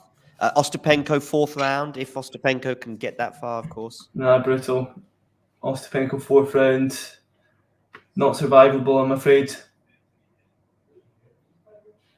You think Ostapenko would beat Iga? Yeah, I think so. Ooh. I'm not so sure. I know about the head-to-head, of course, but... Of course, but And on a grass court, I mean, I think that's a pretty brutal matchup. Svitolina is serving for the first set against Neymar. Who's her third round potentially? She would be against Garcia or Petra. So Garcia obviously could be dangerous. Yeah. They had a great match last year in Tokyo, was it, or Beijing, or somewhere during that post-US Open Asian swing. Listen, she could beat Garcia 2-1, but it's a bit like almost like the Djokovic thing, and that Garcia's not exactly random. We know, but she is random in a way. She's not a random player, but she's random in the way she plays, if that makes sense. Yeah. In that she could beat Iga. I'm not saying she will, but she could. Ostapenko, we know. Quarterfinal, what are we thinking about potentially for a quarterfinal? Who would you have? Kuchikova, Collins. Tough. Kuchikova would be pretty difficult, I would say, but pretty unlikely to get through. I do think if she manages to survive Ostapenko, we'll probably see her in the semis. It's not an easy draw. It's not a Novak first week at Wimbledon sort of thing. It's not easy. To be honest, it's pretty comfortable for Rybakina to get through. Maybe Jabeur actually, who could once again be a little spanner in the works for anybody that she comes across. Although Svitolina in the third round is going to be a pretty difficult one for Jabeur. But she's impressing again, and every single year I underplay Jabeur's chances, and every single year she obviously blows those expectations out of the water. So we'll see. There's actually, other than the fact that she's about to take the court, there is another reason I'm asking this question, which is the fact that last night both Gil Gross and Vanch said that they're tipping Iga for the title. Right. Okay. It's a pretty big deal. Yeah, the context around it is that it's not that if she plays Elena Rybakina tomorrow in a one-off match, perhaps Elena is the favorite, but in the sort of broader percentages game of who do you trust across 7 matches and where are we at with Elena right now in terms of her health, blah, blah, blah. It was sort of a kind of not hedging the bets, but a sort of a percentages game that they were sort of playing by making her the favorite. And I get that, but I still think it might be a year or two too early. If you said to me, is Iga winning Wimbledon in her career? I would say yes. Is she winning this year? I don't know. There's too many obstacles for me. Maybe they saw a few things in the Sonia match that suggested she's cleaned up a bit of her, well, there was also a year look at her game as well in terms of serve, second serve, one or two other things are a little bit more solid this year than they probably were a year ago. So there was a bit more to that as well. Yeah. I still think if Rybakina stays healthy, and it's a bit more than just healthy with Rybakina, there is sort of a feeling I have with her that sometimes she goes missing in matches or in tournaments where she sort of wanders and suddenly she's facing a match point against Putin-Sava, which I know she saved and won that match in the end. So there's a little bit elsewhere going on with Elena sometimes. I don't see with Iga, she does lose matches that you might expect her to win, but there's no lack of intensity there. Yeah. I mean, when she's lost at Wimbledon, it's not because of a lack of intensity. It's just a matchup issue. So if she has kind of cleaned up a few of her weaknesses and she kind of knows how to deal with a faster ball, which I think we can probably safely say she's probably better at, given that's like her big red flag weakness. She's probably going to be a bit more solid. And percentage chance, I think it probably is safest to back Iga. I do get you, but it's still not. It's nothing like the French, so I'm not. That's why I'm still kind of like, I don't know. But yeah, she would be the favourite, I suppose, by percentage if we're going to follow Gil Gross and Vance's logic, and I trust them fairly implicitly. So, The Dustin Brown, there's an interesting point here from Crane. Apparently, he played for Jamaica until 2011, but then he had problems with the Jamaican Federation, switched to Germany, and I think he's not switched back. But the ATP website, which can be wrong, suggests that he's under the Jamaican flag these days. Can Siegemund cause an upset? Who's she playing? Is she playing Rebecca? Yeah. No. On grass, no. On either of the other two surfaces, particularly clay, I would think that Siegemund has a chance, but on grass, I don't see it. And still just a chance. There's just the power disparity is very, very big, and Rebecca doesn't generally have many problems with players of Siegemund's ilk. So, no, it's unlikely. So, players warming up.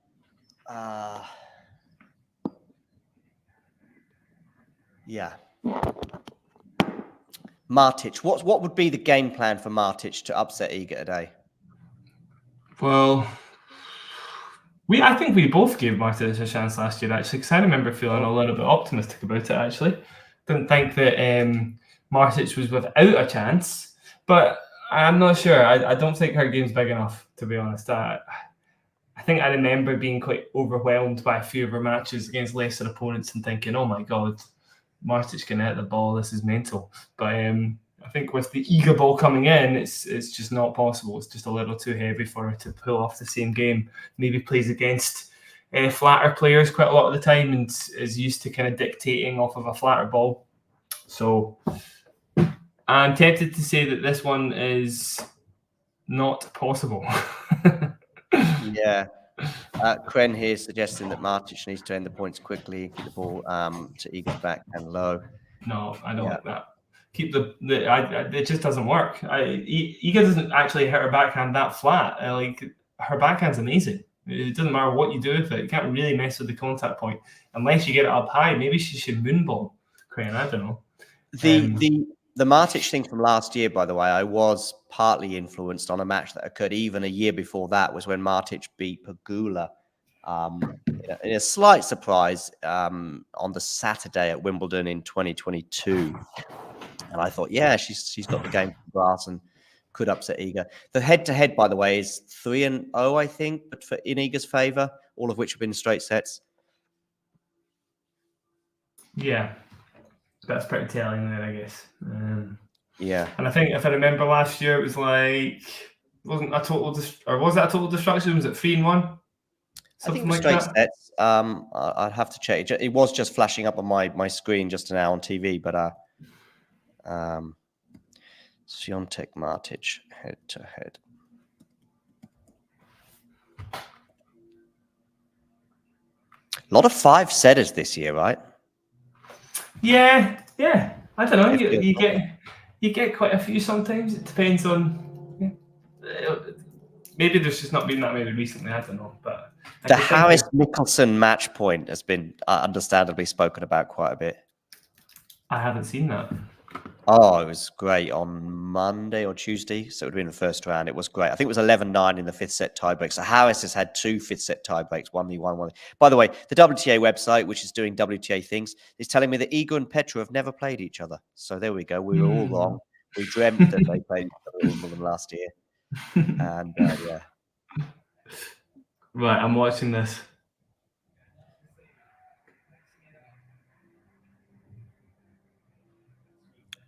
At 10-9 in the match tiebreak as well. This is amazing. Are you watching it now? Are you watching the match? Yeah, it was a great match point. That was good. I love Mickelson, by the way, and I love how as soon as he loses it, I mean, I think Mickelson may have been 2 sets to love up as well, but the pain with which he must be feeling, he immediately loses the point and walks around the net and embraces Lloyd, and I find him very earthy, if that's the right word, very real, very nice, just a good guy, Mickelson, by the way. Yeah, he seems it, definitely. And yeah, I know what you mean by earthy. He doesn't talk a lot of BS. No, but he's not offensive. He's just a nice. I've heard him apologize on court, and he several, but real apologies, not fake or whatever. I heard him as well when he was playing Denis Novak in a challenger in Werdash a few weeks ago say, I thought I was playing Denis Novak, not Novak Djokovic, just the way that Novak was just playing out of his skin, you know? Yeah. You don't hear players saying anything like that often, actually, so that's quite refreshing. Yeah. I might need to become a Mickelson fan, I think, John. Pardon? I might need to become a Mickelson fan. Yeah, I think you got to keep an eye out for him in future tournaments. And at a challenger, you get to get really close to the players and hear them a bit more as well, and get a bit more feel for them. There was a press conference as well of his that I attended in Werash, and just a really nice guy and young, but not carried away at all. And maybe a lot of that reaction that, because I'm interpreting some of that stuff post match point, but that must have been devastating for him to lose that match in that way. And normally you just get a disconsolate situation with a guy leaning against the net, waiting for his opponent to get up off the floor, and then obviously a fairly, cordial moment at the net. But he immediately just goes around the other side of the net and almost, I just thought it was really nice. Iga serving first here, by the way, and she has lost the first point. So there we go. Interesting. First point. That's good for Martic, I guess, Stop the count. I'm just going to get some water. No worries. I'm actually trying to find my stream, unfortunately, for everybody, so I can't give you an update until I find it. But once I do, I'm going to give you all the Iga information you can dream of. Thinking about, I'll have a discussion with John about this when he gets back, but just thinking, he's already back. There we go. That was pretty quick. Just thinking about Iga's previous performances or previous losses, I should say, John, at Wimbledon, because I think they're worth discussing, and whether or not it's relevant in this match, it's certainly relevant to the rest of her. Just before you say it, right? 2022 was the French girl who's just retired, wasn't it? Cornet, right? Yeah, but I actually don't have it in front of me either, so I'm also going to do this with you. But yeah, I believe it was Cornet, and I think 2021 was Jabeur off the top of my head. Was it? Okay. Yeah. I remember that. Or was it 2020? I don't know. I think it was 2021 anyway. And then what was 2023? Last year was Svitolina. Svitolina, you said, sorry, Svitolina. Yeah. Right, I see. Yeah, of course, a match point, right? 2 match points. No. Oh, yeah. The Iga had match points. No. I'm thinking of the Bencic match before that, and she saved match points. Oh, yeah, she did. Yeah. There was sort of 4 matches across those 2 rounds, 4th round and quarterfinals, that were pretty. There was quite a few on the women's side, actually, because I'm also thinking of both Jabeur matches in the quarters and the semis. But Iga had Bencic followed by Svitolina that were both exciting. I think the Vondrousova-Pegula match was super exciting and for various different reasons. The rain interruption, and then obviously Pegula losing that break advantage, and it was potentially going to be a double break. But also there was the Azarenka-Svitolina match, I think, which was pretty epic. 4th round. And then the Iga match is back-to-back against Svitolina, but preceding that against Bencic as well. There was a bunch of matches all within sort of 3 or 4 days of each other that were fantastic. Yeah, it was a good spell at Wimbledon. Iga's held, by the way, with a nice sort of 1-2 off her serve, picking up that short ball.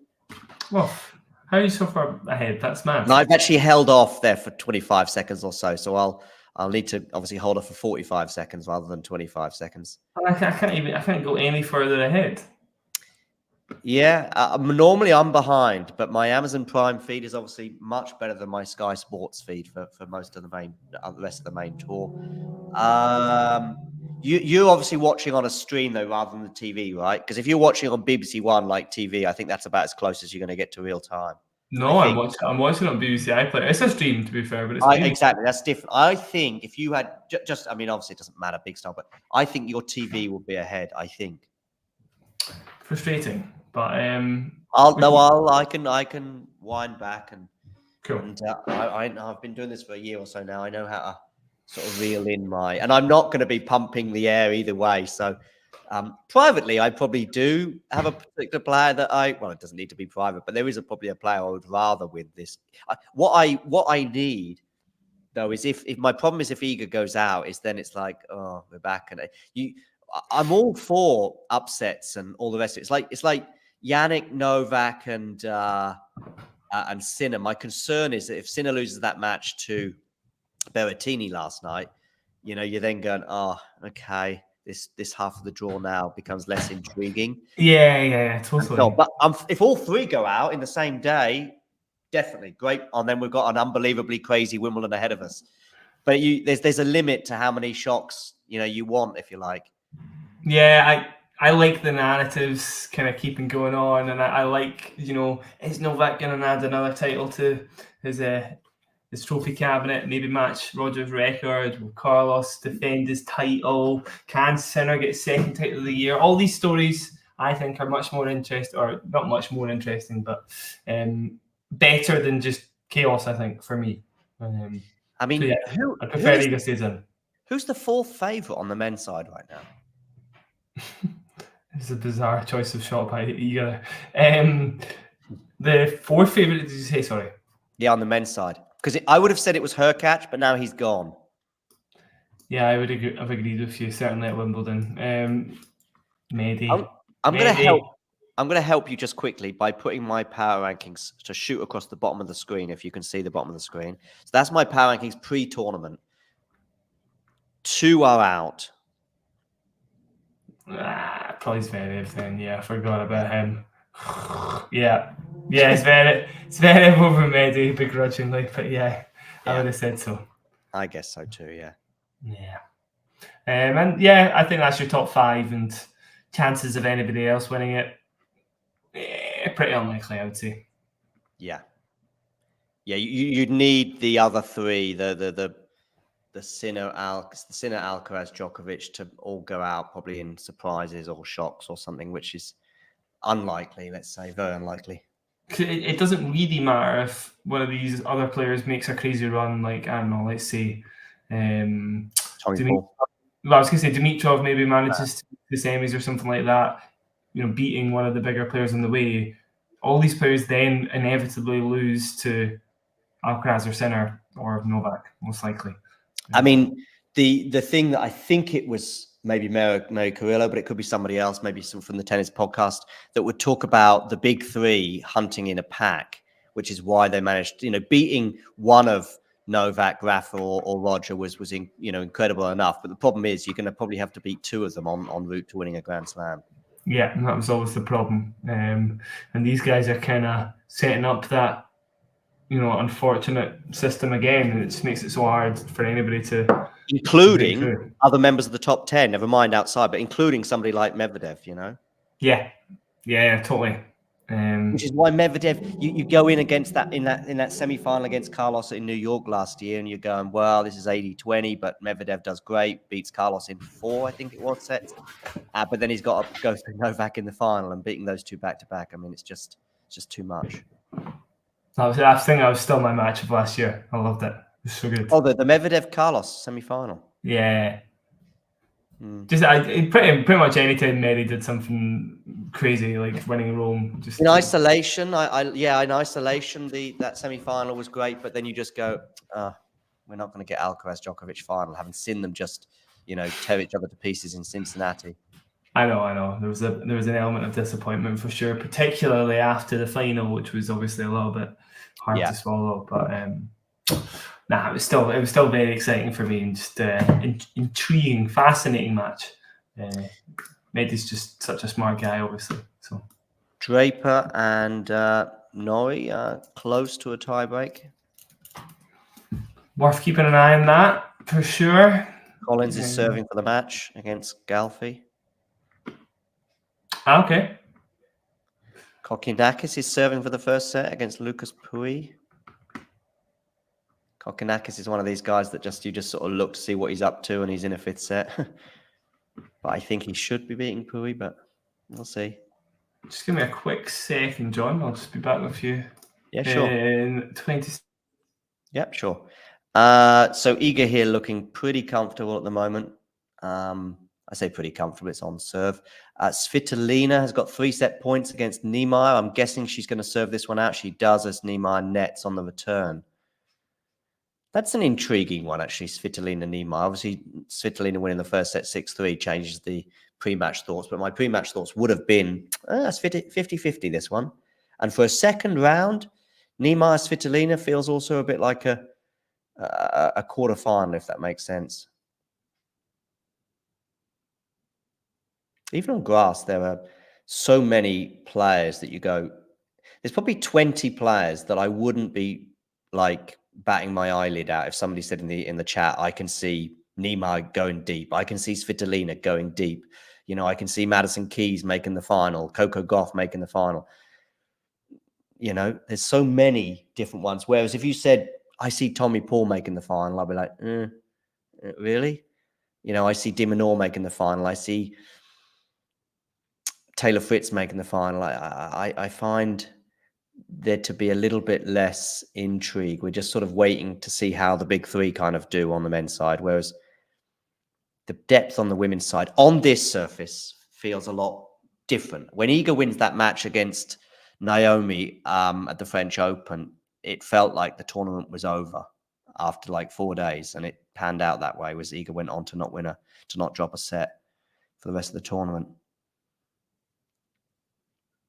You're on mute, by the way, Jack. I'm back. Yeah, sorry. I'm back. Just sorting something out there. Yeah, no worries. I missed some of that. I heard something about Paul, though. Yeah, just going on a little sideways walk. I tell you what it was. It was brought on by seeing Niemeyer against Svitolina and going, my pre-match thoughts would have been 50-50, although Svitolina won that first set. And then I said something like, you know, this could be a quarterfinal. Niemeyer against Svitolina. Both have got some pedigree on the grass.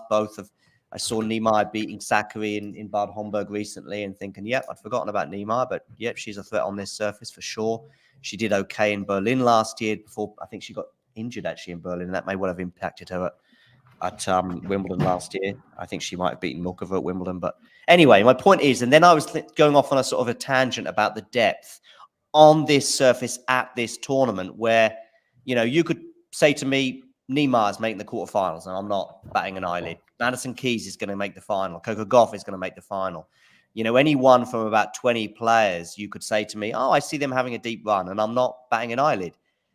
There are lots of players you could say the same about from that same circle of sort of 4 to 20 in the men's rankings. And I'm going, really? Tommy Paul? Are you really putting Tommy Paul in the men's final despite his heroics in Queens? You know, Medvedev, Taylor Fritz, you know, and so on, Jack Draper. It's not quite the same on the men's side. It's kind of we just got our eyes on in terms of the big prize or you know, final at least. We're just keeping an eye on 3 players, really, aren't we? Of course. I mean, on the women's side, because of that vulnerability that Iga has in particular, because then I switched back to the French Open, and it was all about one match at the French Open. When Iga wins that epic against Naomi, the tournament felt over.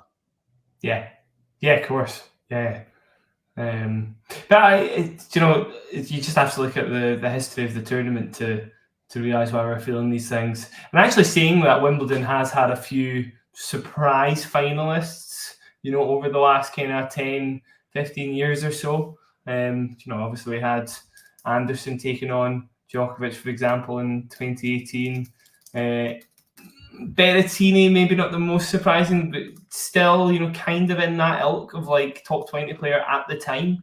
Maybe that's a bit harsh to say, but the winner is inevitably going to be one of these guys. And actually, you know, maybe John, like a Paul finalist isn't the craziest thing. I just, with that in mind, I think it's worth getting up the names of the finalists because I'm now forgetting most of them off the top of my head. Cilic, was Cilic a surprising one? Yeah, kind of, yeah, a wee bit. Point is, there have been you can get them, Jack, but my point is that particular year you would go, yeah, but that was during an 18-month spell where Novak went missing, or that was during a period of time when Roger was gone missing, or Rafa was gone missing, or something like that. So there was an opening for somebody to get there. It's like Bautista Agut getting to the semi-finals, you know, in 2019. Yeah. Well, of course. Yeah. you got 3, and then you're going to have a +1, aren't you? Yeah. But looking at each year as an individual case, it's like next year, if Yannick and Carlos are on the same side of the draw and Novak is injured or something, well, then you are going to get a left field finalist, I guess, and so on and so forth. Whereas, just this year, looking at that group from sort of 5 to 20 or 5 to 30 on both men's and women's side. I don't know where Madison Keys is in the rankings right now. I'm going to say 12. That's what I've got off the top of my head. But she's probably the favorite to make the final, maybe alongside Coco. Coco's pedigree, of course, never been beyond the 4th round. Yeah. I mean, you actually look back, and we are now at the point where, again, you've got 4 players who are pretty much, set in stone, really, really difficult to knock off their pedestal, or 3 at least, I would say, where when these upsets have happened in the past, 2022, when Nick got through to the final, Rafa was obviously a bit injured. 2021, you were kind of still only really looking at Novak as the guy to beat. Everybody else was kind of like maybe iffy. Even sort of 2018, obviously Novak had come off the back of a pretty patchy spell, and you were still really only looking at Roger, Novak, and Rafa, and they ended up, I'm pretty sure. I don't know what happened to Roger that year. Oh, he got beat by Kevin Anderson. That's what he did. Yeah, that was surprising, to be fair. So yeah, I mean, and then obviously you were talking about Kevin Anderson. You were talking about players having to beat more than one big 3 player in a row to win these events, and he ended up playing John Isner in the semis, and it just doesn't feel like that's the kind of thing that would happen now. So if somebody does end up beating Novak, they should end up playing somebody pretty difficult in the semis, probably Sinner or Alcaraz. What side of the draw is? Because Novak's kind of on his own in that half. I mean, it's obviously Zverev is there too. Yeah, I'd say Zverev's playing well enough that that's a pretty much dead cert that he would take that opportunity. You think so? I wouldn't be so sure. Yeah, and I'm surprised in saying that. If Novak goes out, that's when two consequences occur. One is that I would go, although I think you less, obviously, from what you just said. I would go, well, then we might have a wildish finalist. The other consequence is, though, we get a scenario where we're just maybe honing in on that Yannick Carlos match and going the final before the final. Yeah. Carlos obviously being very close, and Zverev being very close in terms of levels and likelihood of winning in the French Open. It does feel as though that would change, and same with Yannick if either met Zverev in the final at Wimbledon. Yeah, I feel that way too. It's tough. It's tough to say, actually. Yeah, maybe there could be an upset. I do think we could maybe see, if Djokovic did go out, somebody like de Minaur, that he could beat Zverev in a semi-final. Saying that, there's some intrigue there, John, for sure. You're about to see a little tumble from Martic.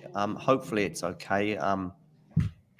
There's actually been not too, which is good news for Martic.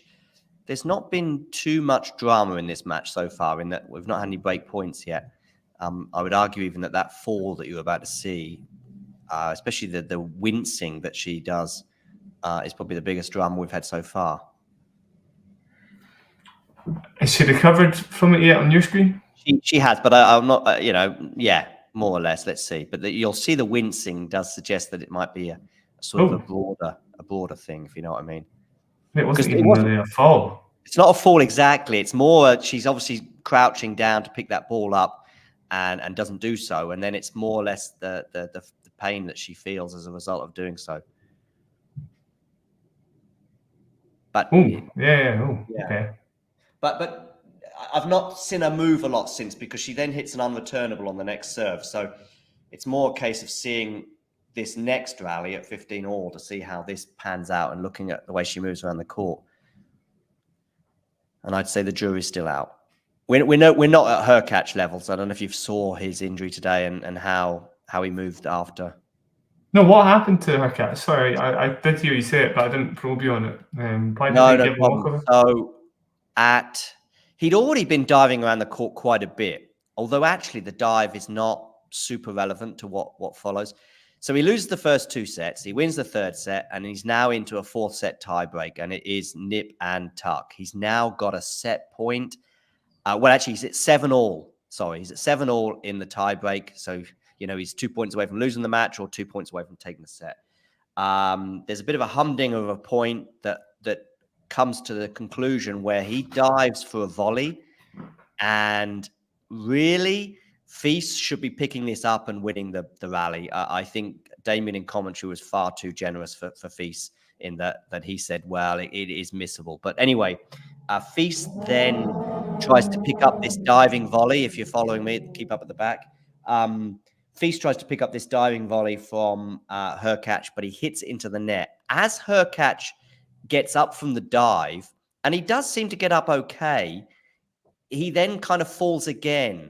But a bit like that Petra Martic sort of fall, if you like. It was more of a, hang on a second, my body is not reacting well to this second kind of moment where I've got to pick myself up again to retrieve what everyone thought was going to be a ball from Feast, but Feast doesn't get it over the net. I don't know if I'm going through this very well. No, that makes sense. Anyway, and it's at that point that Feast is hitting the ball in the net, and actually within milliseconds of him hitting the ball in the net, I'm actually looking at Hurkacz going, oh no, this looks quite bad. You've got to keep your eye on Hurkacz, but I was. And although Feast had not won the point, I was actually more concerned about Hurkacz very quickly, because it was just like, it wasn't from the dive. He got up from the dive and then crouches down and sort of is quite in a bad way. And then he just basically is locked, and his knee feels like it's locked, and it never really becomes unlocked. He then gets up, of course. He's actually got a set point now at 8-7, because, as I say, Feast didn't finish off the point as he should have done.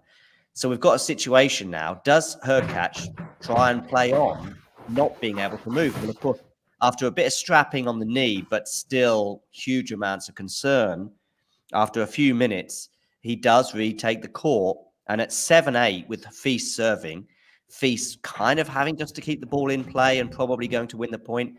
But Hurkacz does well, because he gets the ball in the corners, and at one point was maybe even up in the point, because Feast is hitting it down the center of the court, and Hurkacz is in charge because he's pushing Feast either side. But once it gets to 8-all, it's match over basically, and eventually Hurkacz retires. So yeah, in terms of actually how the injury happened, you kind of got to watch it, because it is quite difficult to explain, because it's not as simple as just saying, oh, Hurkacz dived and got hurt. Actually, he gets up from the dive seemingly okay. It's then when he sort of is kind of reacting to Feast hitting what should be a winner. That's when something gets sort of locked in his knee or that area. And of course, with the Olympics 4 weeks away, that's the kind of next sort of line in the sand to see if he can, Geez, and as we all know, Hubie can play and clean it, so yeah, you just serve, I guess. He did play. He genuinely did play a better clay court game when he won Estoril. So yeah, I'm joking around, but he has actually made some improvements there. Martic in the lead. Yeah, she got to love 15. Yeah, that's her definitely pulled too far off the court though. Yeah. So 50-all. It's intriguing. I just haven't been completely gripped by this match because it hasn't got to like a break point opportunity for either player. I think we've had 15-30 on the Iga serve at one point. But this is fine for Petra if she can just sort of keep it tight like this. Yeah, I mean, you're right. There's not really been much electrics, and actually Iga's not really done that much during her service games, and neither has Petra. So yeah, it's not been mega exciting. However, yeah, you're right. If Martic can just like stay close, actually, there could be some issues. Yeah. Iga at the net. Oh, I think she made the right choice there, Petra. But yeah, so that's her catch, and of course for me as well with Hubie, a bit like Pegula, but maybe even more so with Hubie. It's sort of like there's one slam a year that he could win. I think there's a lot of issues that he has mentally when things get super tight. Talking of which, I think Cam Norrie is about to win the first set. Yes, he is. Some really good reflexes at the net there from Cam, and he's punching the air as though he's just won the title. Well done, Cam Norrie. Yeah.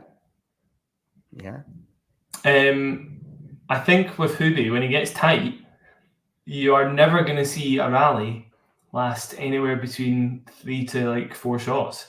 It's either like that and the point's over, or it's like a 20-shot rally. Do you know what I mean? Yeah. He needs to do a little bit better with that aggressive forehand when things get a little sticky. Being a point of contention for a long time at Talking Tennis, right? Talking about that kind of almost slapped forehand when things are getting tight on pretty big points. I'm sure you could probably recall a few off the top of your head, John. The Zverev one at the United Cup. Is that one you're thinking of? Yeah, there's one. The Alcaraz one last year at Cincinnati when he had a match point. Yeah, or was it Montreal? One or the other, yeah. He played 2 consecutive weeks, right? Yeah, it's definitely a problem. This is probably in a few words, Sean is doing a far better job. Maybe it was sort of springing off the dive, really, so it wasn't the actual dive, it was the sort of spring up. I'm just looking at Petra Martic here at the changeover, just in terms of her moving her knee just back and forth, or from side to side, I should say. She seems to be having a bit of a laugh, to be fair. Something's making her chuckle. Okay, we'll keep an eye on what you're going to see in about 30 seconds. It's just, there's nothing happening right now because I'm on the changeover, but the camera's just zoned in on her, moving her knees from side to side. There hasn't been a huge amount of movement from her necessary in terms of rallies since then. Either she's won the point in quick time or she's lost it. So we'll keep an eye on that. But fingers crossed she can stay healthy, because right now it's an intriguing juncture at 3-4. Stigmund is holding on, but she's facing a break point against Rybakina. Oh, by the way, the first day of this tournament, you had the last minute withdrawals, of course, and this is before we get to Andy on day 2. But on day 1, we had Alexandrova, I think maybe 1 hour before, 2 hours before her match with Raducanu, which changes the dynamic of the tournament hugely for Emma, because she goes from being a 50-50 in the first round to being a potential quarterfinalist in my eyes. Yeah. And then we also had Azarenka was I think 15-20 minutes before. And she pulls out for her match with Sloane Stephens. And then the one that I'm thinking more than anything else, though, is Sabalenka. I saw her in Berlin pick up that injury. And by the way, Petra Martic has not got up off her chair as Swiatek. I think there's going to be a trainer come on and give her some attention. I'm not sure if it's ankle or knee. Nuance comments making me chuckle. Oh, he's funny, yeah. In the Conor Draper or streaming in front of me. Which one is more challenging? Yeah, he's not intrigued by this Swiatek. Yeah, so they're just going back to that injury moment of Petra, where she's obviously dealing with a very good return from Iga, and she bends down, and this would be a very flat ending to the match. Fingers crossed she can get the attention she needs. It was actually a fairly innocuous moment. It didn't look very sore. No, I can see, as somebody who's significantly older than Petra, I can see how that might happen to me.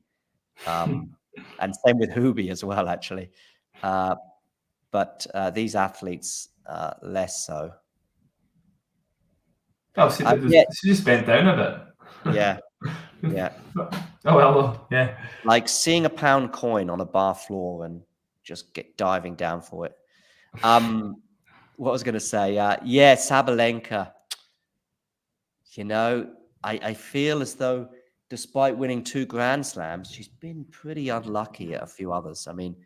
Whether you want to call losing to Mukova in that position unlucky or not, well, that's up to you. But getting ill against Andreeva this year, I thought was particularly unfortunate, and she was still only a point or 2 away from winning that match. So I think a healthy Sabalenka makes the final and probably makes it a much more intriguing one than we got. Plus, then this tournament here, this year. I thought it might be Sabalenka's year. Yeah, it definitely felt as though she was maybe the favourite going in. I wanted to see A healthy Saba. Whatever happens to her in Berlin, I had her down as favourite. Yeah. So yeah, it's definitely unfortunate. She has been quite unlucky recently, and obviously personal life as well. Maybe there's been some stuff that's shaking her up a bit. Sure. So yeah, it all adds up. So Petra's getting some attention to her back, actually. I was guessing at the knee and then the ankle, and now it seems to be the back. Yeah, I saw her kind of like clutching at her upper back, I think, when she fell over. It just looked like a twinge or something. I mean, it could be Berrettini. I remember seeing him prostate the other day, and I think he was just lost the third set and ended up winning the match reasonably comfortably in the end. So fingers crossed we can get some magic sponge or spray out, and we're off again very shortly. Nurlan here saying, Nurlan, by the way, is let's just say this, he's not a fan of Iga Swiatek, so he'll find every single negative sort of thing he can, and he'll certainly big up other players. I mean, basically, as soon as Raducanu is mentioned, he's like, oh, she's a great returner. Anyway, this is a Nurlan's take. Iga doesn't return well on fast courts. I mean, she still returns all right. But no, obviously, and actually, I think that should be rephrased, because it's not the court generally, it's the issue, it's the player on the other side. Yes, she doesn't return it as well on a fast court, but there has to be a good server on the other side. Otherwise, she still returns pretty well, actually. I mean, Nurlan, you can visibly see the difference between how everyone returns on grass and clay, whether it be an amateur like me or a world number one like Iga Swiatek.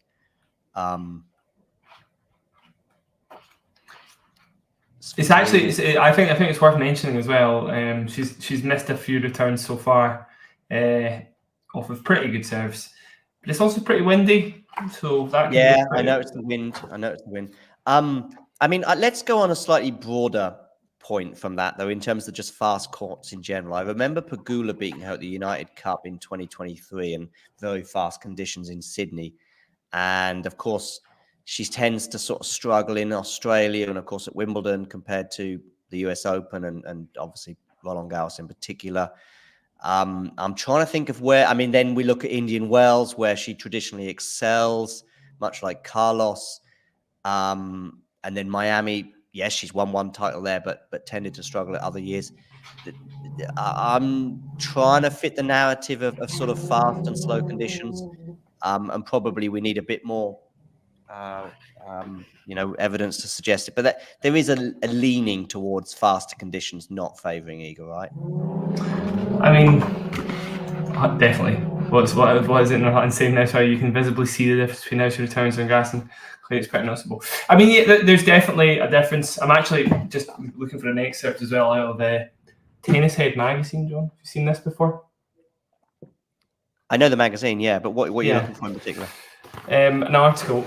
Swiatek has, where's it gone?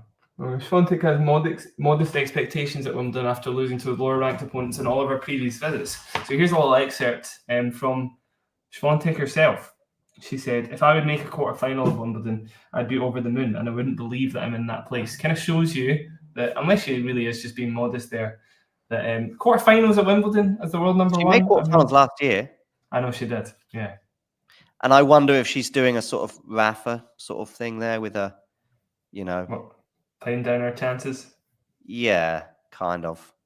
I just think that she's in that quarterfinal, and I think she probably will be this year. Then it's like, that the day of the quarterfinal, are you happy with this? Are you? She's an unbelievable competitor, and I just think that that then the disappointment would be slightly different. And I think also at the beginning of the tournament, she's not taken a quarterfinal. I mean, almost no one would, but some more than others. You know what I mean? I mean, Paul Jubb is probably taking a quarterfinal. Sebi Korda obviously is out, but you know what I mean? There's certain players that you go, okay, you're disappointed to lose on the day. Tatiana Maria making the semis in 2022. Yeah, you're exceptionally disappointed when it happens, but you look back on that tournament with more fondness. But Can Iga do the same with a quarterfinal? I'm not quite so sure. Here's another little section, which actually is quite interesting. And okay, yes, there's asterisks around this stat, but it's still pretty interesting. Swiatek's win ratio at Wimbledon stands at just 69%. For context, that's similar to Roberto Bautista Agu's. However, interestingly, which I thought was a funny player to note. But anyway, however, interestingly enough, Sabalenka's win percentage at Wimbledon is the same, despite the fact that she's gone further in the tournament than Swiatek and has played with more consistency there.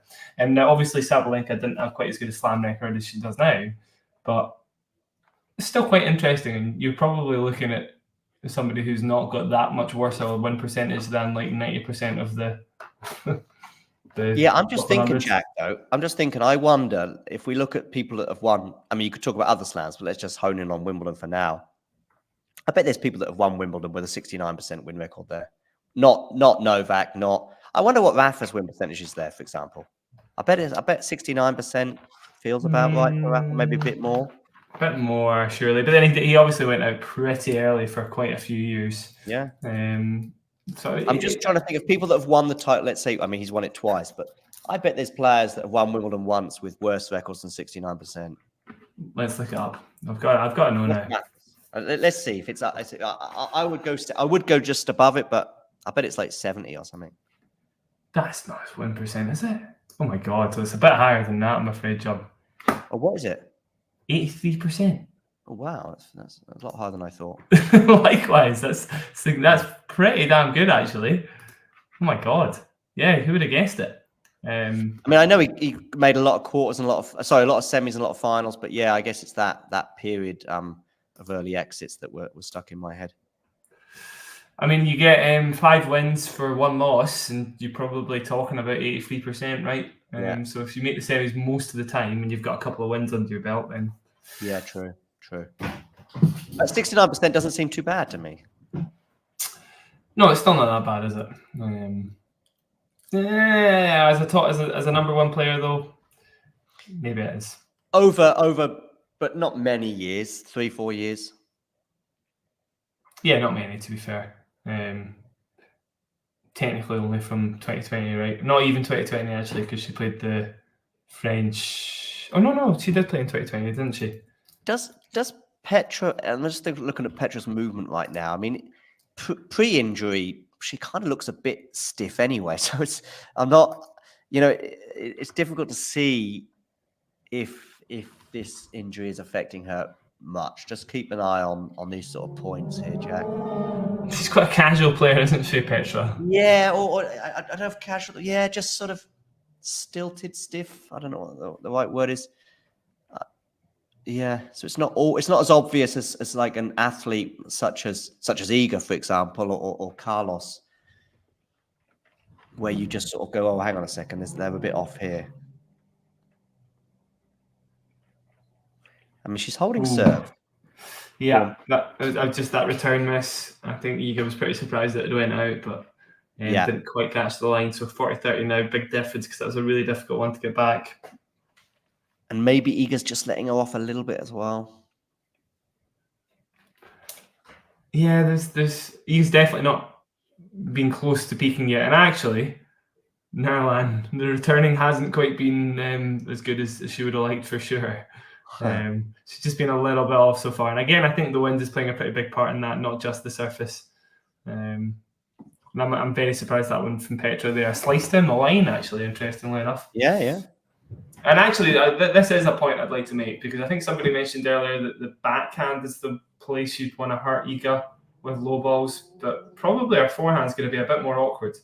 Because, she plays everything with pretty heavy spin, but she's pretty good at hitting through the ball when it sits up like that, even if it's still quite a safe shot for her. So messing with her contact point on that side is probably a better idea than her backhand.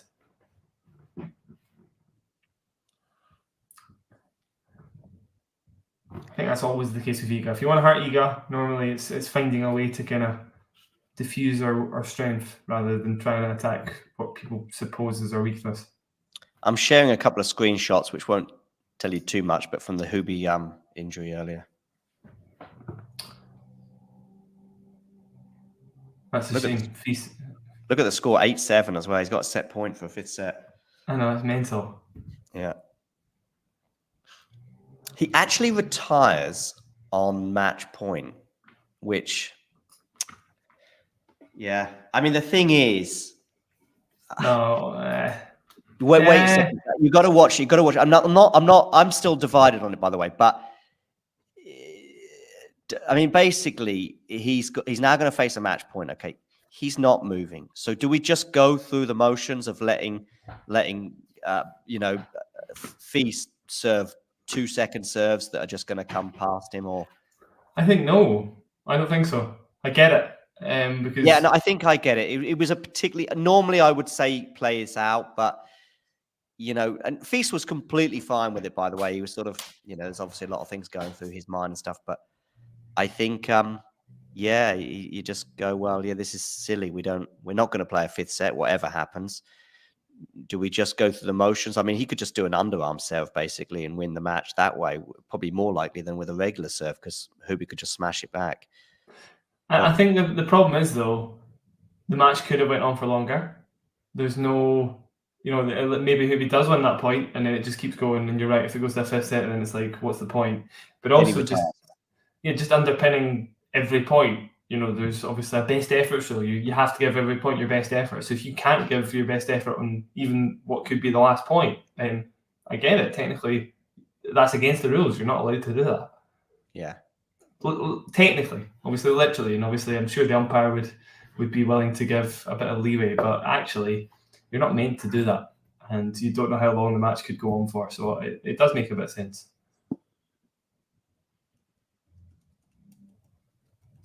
We've seen players like Monfils, Kyrgios, various players getting warnings for not giving their best efforts when they just walk away from serves. So it's the same thing technically. Yeah.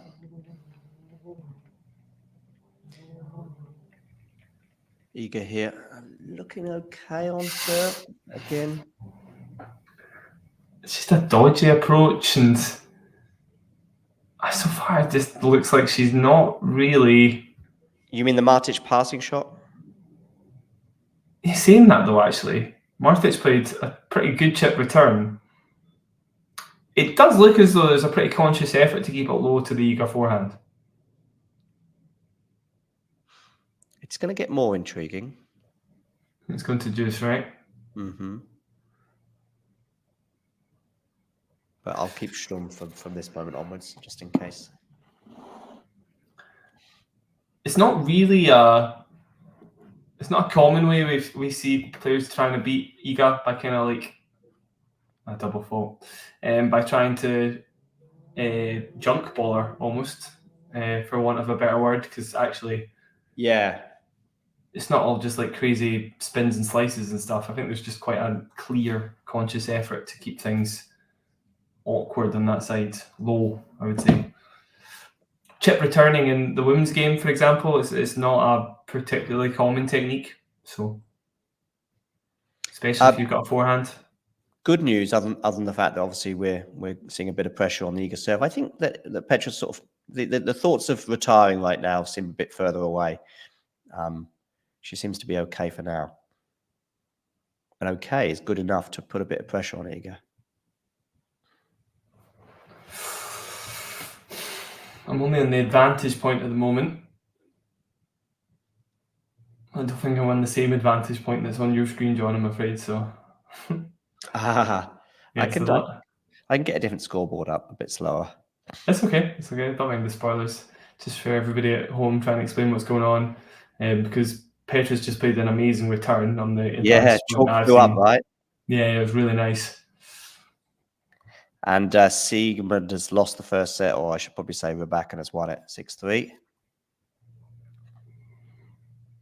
Not too much surprise there when we saw it last at 4-3. Iga with a good enough serve to get a missed return as well, so I'm seeing advantage. We do know that she's managed to call play this game already. And again, actually, a big serving, 111 miles an hour, not really the kind of flat serving. In fact, 111 miles an hour is pretty big for Iga. I hadn't really registered that when I was saying it out loud a second ago. It does look like the size of her serve's gotten a bit bigger for sure. And that's a lovely slice approach there off a pretty low ball to close the game out. Decent stuff. And one happy couple at Wimbledon today with both players winning is Gael Monfils and Alina Svitolina. Svitolina's just got over the line with a straight sets win over Niemeyer, knocking out the 2022 quarterfinalist. That's the 2023 semi-finalist, of course. Of course. Maybe some people thought that was sort of Alina's big chance, but maybe there'll be another one this year. Yeah. I don't think Alina's been in great form this year. Don't remember. There's not been any titles. She lost to Wozniacki, I think, in Bad Homburg in a sort of a weird match that spread over 2 days. 7-5 in the third, right? Yeah, it was a weird one though as well because it got stopped by darkness the previous day. And from the first game, I thought, okay, Alina's going to win this. I think she won it to love. But then somehow I think she lost the first set. It got stopped at 2 moments. One, Wozniacki took quite a bad fall, but it also happened basically as darkness was falling, so they had to.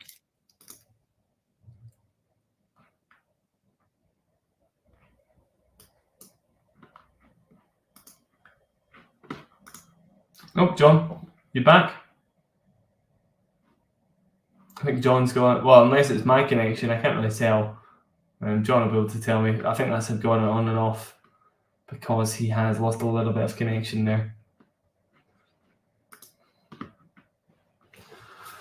I'm back to the Iga Martic match at the moment. As we see Martic stump a backhand into the net, looking like a little bit of danger on her serve.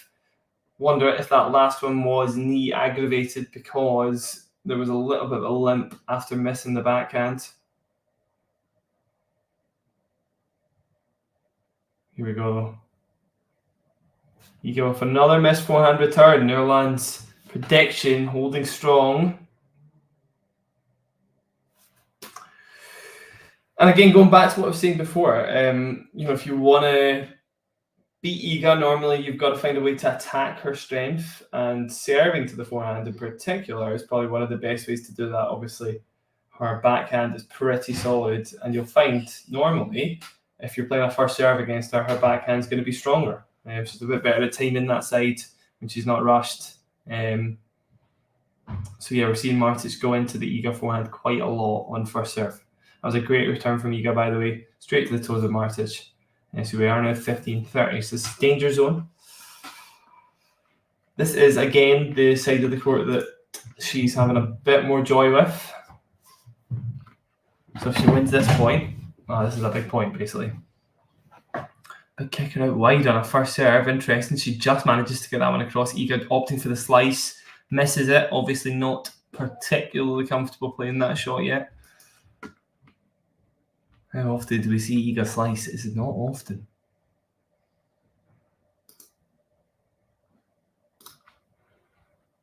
And again, I'm a little bit behind. I can see she's got a break point. I'll just tell you what happens though. Big serve to the backhand. Again, as I said, good backhand returner off of first serve. Iga building the point with her forehand. This is going to be too much. And she does win the point 30-40. Should Martic have went into the forehand in that point on the first serve, probably, from everything I was saying. And this is now going to be set point to Iga Swiatek. It's been a pretty ropey set, as John suggested earlier, not been the most engrossing, but Iga's found a way in fairly uncomfortable fashion. We're going second serve here. Here we go. Into the Iga backhand. This is going to be pretty tough for Martic. Just trying to keep it low to Iga's forehand with a slice, staying in the point though. Iga working the point now. This is looking good for her. Yep, it's a little too much for Martic to deal with. And Iga takes the first set. Again, not the cleanest set that Iga's ever played, but she dealt with a lot of kind of funny balls to low to her forehand and her backhand really well. And she served pretty well as well, which probably is the impetus for Vance and Gilgross picking Iga for the title, because her serve has gotten quite a bit better. And that is a full screen of my face. So you can see my beautiful sty there. It's giving me a lot of grief. Hopefully John's back soon. You can also see I'm pretty sunburnt. Not great viewing. Well done, Iga, though. Staves off a bit of a threat from Martic, but it's kind of just been junk balls and slices and stuff and a bit of attacking on serve with to the forehand. But whenever Iga manages to sink her teeth into the rally, it generally has looked like there's only one winner. So, yeah, 32 points to 28. Not a massive disparity, but just enough for Iga to creep over the line there. John, you back? Yeah, can you hear me? Yeah, yes, we can hear you. Yeah, loud and clear. I had to change my microphone because one ran out of battery, and then for some reason I couldn't rejoin. Anyway, yes, sort of nothing set. Iga just took a chance really at 30 all, 30-40, and then boom. Yeah, it was a bit. I was just saying that a bit of not the most noteworthy set in the world, but actually Iga did a pretty good job of serving when things got a little bit stickier, and she dealt with a few kind of lower balls pretty well. But I basically like a kind of average 5 out of 10 set for Iga, if not a little lower, and still manages to come through. So I would expect this to be the one where she starts to take off a bit. Sure. By the way, Cam Norrie fans up a set and a break now. 5-3 leads in the second set. Rusevori is up an early break on Tsitsipas. I do see that as a potential banana skin for Steph. Oh, for sure. But I see most of the top 100 being pretty difficult for Steph on grass, if I'm being honest. But just likewise, I wouldn't be surprised to see Steph get to the quarters. It's pretty much 50-50 for quite a lot of these opponents. Where obviously for other players you wouldn't expect them to. I wouldn't expect Rusevori to follow that up with a quarterfinal run, for example. So yeah. I don't always just slander Steph.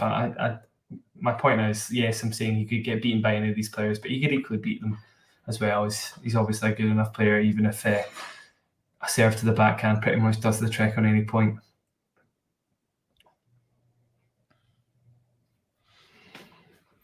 Easy holds for Iga by the looks of it. Again, serving pretty well.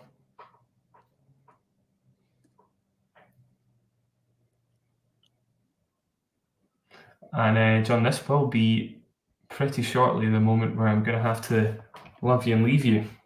Yeah, no worries, no worries. A shame because Ig's winning this now, right? It's this any sort of, there was a bit of doubt, I think, during moments of that first set, but again, just a slow start. She didn't play particularly well off her forehand and couldn't really boss the rallies in time to stop Martic throwing in something that was a bit more awkward. But I would expect there might also just be a case of getting her eye in on a windier day and stuff, and I would expect this to be more comfortable in the first set now, I think.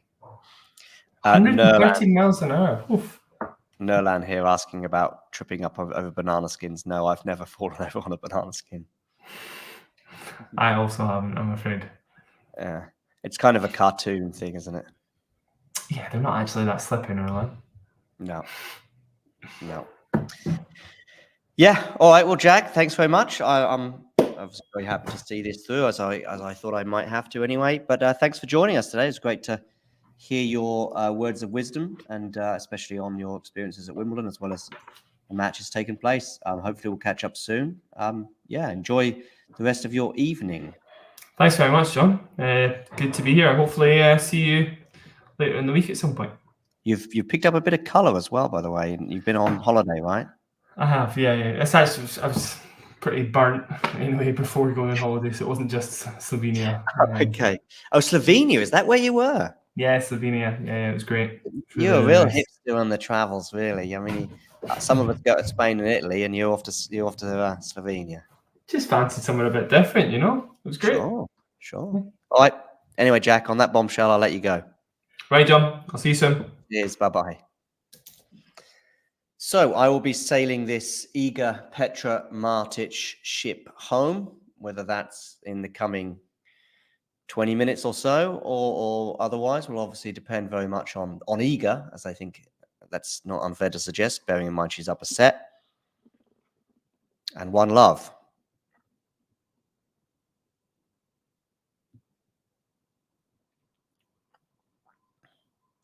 Martic is serving at 15 all.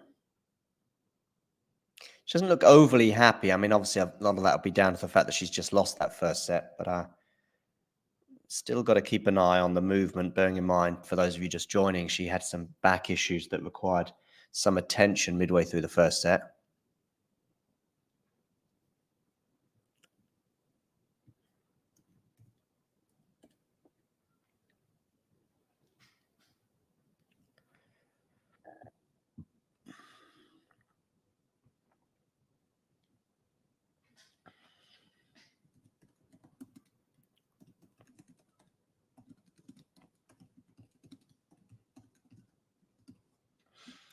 And now we're at 15:30. A break of serve here for Iga, and it will change the complexion. I'm not sure if that's the right expression, but certainly augment her favorite status in this particular match.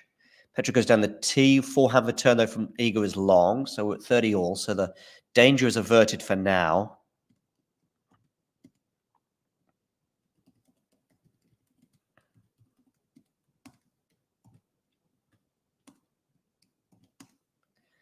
What are you going to do with this serve? A first serve will be very useful for now for Petra. It's a decent first serve, but the return from Iga's not bad either. We're on the forehand now of each player as they go down fairly central on the court. A little net cord there, perhaps helping Petra.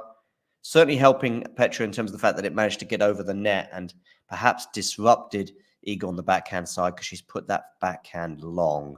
And we are now at 40-30 for Petra Martic as she seeks to gain parity in this second set.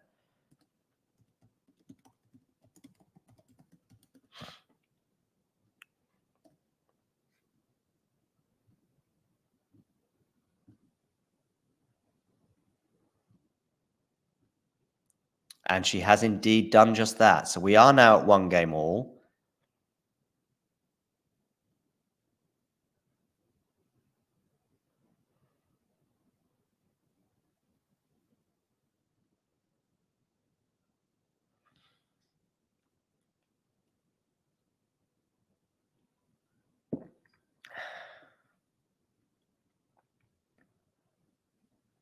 For those of you just tuning in, do hit the like button. And if you are new to the channel, please hit subscribe.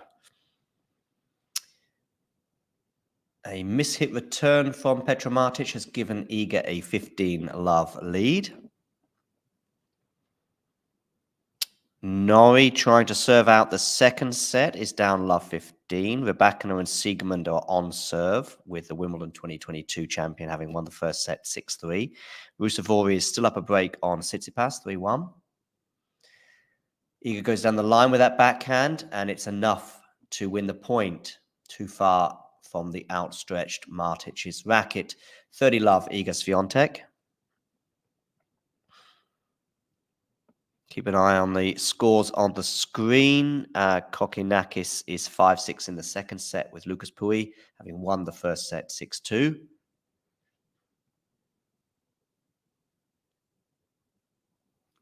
Iga Swiatek serving here at 30-love. Goes long on the first serve.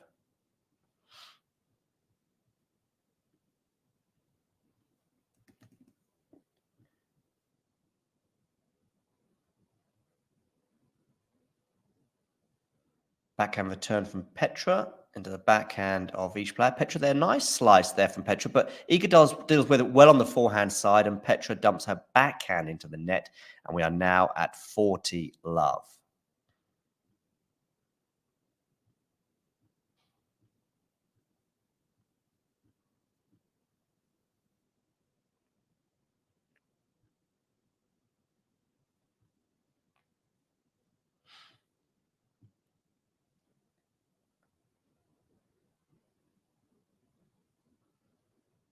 Forehand into the net there from Petra on the run. So it was really a forced error. And Iga Swiatek, much to the delight of her team, holds serve 2-1.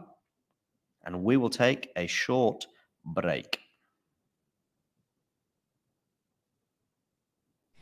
Thanks for tuning into this watch along. While there's a break in play, here's a reminder to hit the like button, subscribe and click that notification bell. Your support helps to keep the channel going. While we're here, you can now become a member to enjoy perks including badges for the live chat, but also bonus material such as interviews with top players from both ATP and WTA tours. The membership link is pinned in the live chat. You can also follow us on Twitter, Facebook and Instagram. So whether it be serves or volleys, forehands or backhands, serve bots or drop shots, we've got you covered. Whether that be via our website, talking-tennis.com, where you can read features and interviews from our top writers. Or if you prefer us in audio form, you can subscribe to our podcast on Apple, Amazon or Spotify or wherever you get your podcasts from. Remember, we offer you wall-to-wall coverage via our regular watch-alongs, magazine shows such as Nick's WTA Weekly or Damien and Mario's ATP version. Plus, we deliver top content from people on the ground, actually at the tournaments, so you get even nearer to the action. So, what are you waiting for? Hit that subscribe button so you don't miss out on all things tennis. All things tennis indeed. Hit like and subscribe to the channel if you haven't done so already. Petra Martic here serving at 1-2 in the second set.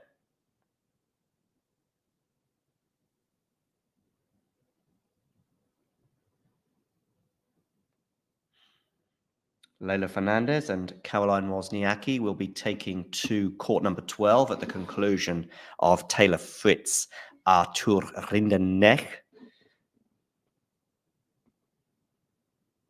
And has Petra gone long there? No, she hasn't. She just clipped the line, so it's 15-all on her serve. That Fritz Rinderknech match, by the way, could be finishing in 15 minutes or it could be finishing in 2 hours. Fritz won the first 2 sets, but they are interestingly poised in the third set. I do expect Taylor to prevail either way, but right now Rinderknech has a set point for the third set. Martic is up 30-15 here, 1-2.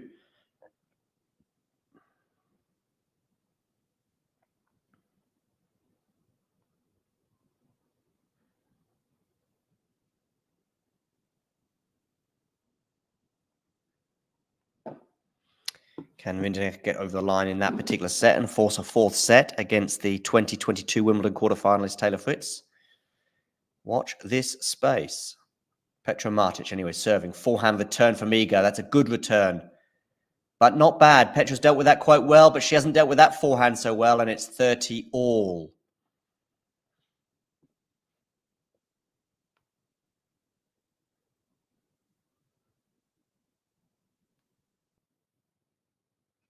And Rinderknech has won the third set, so they're going into a fourth.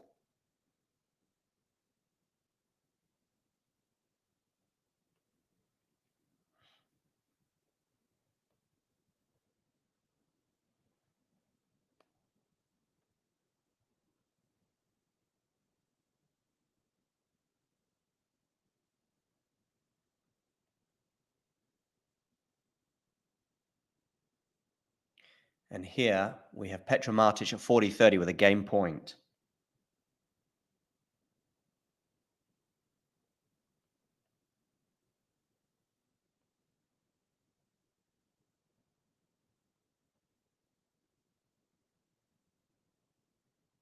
Do let me know in the live chat, what have you made of this tournament so far? And what are your predictions in terms of who's winning the tournament on both the men's and the women's side?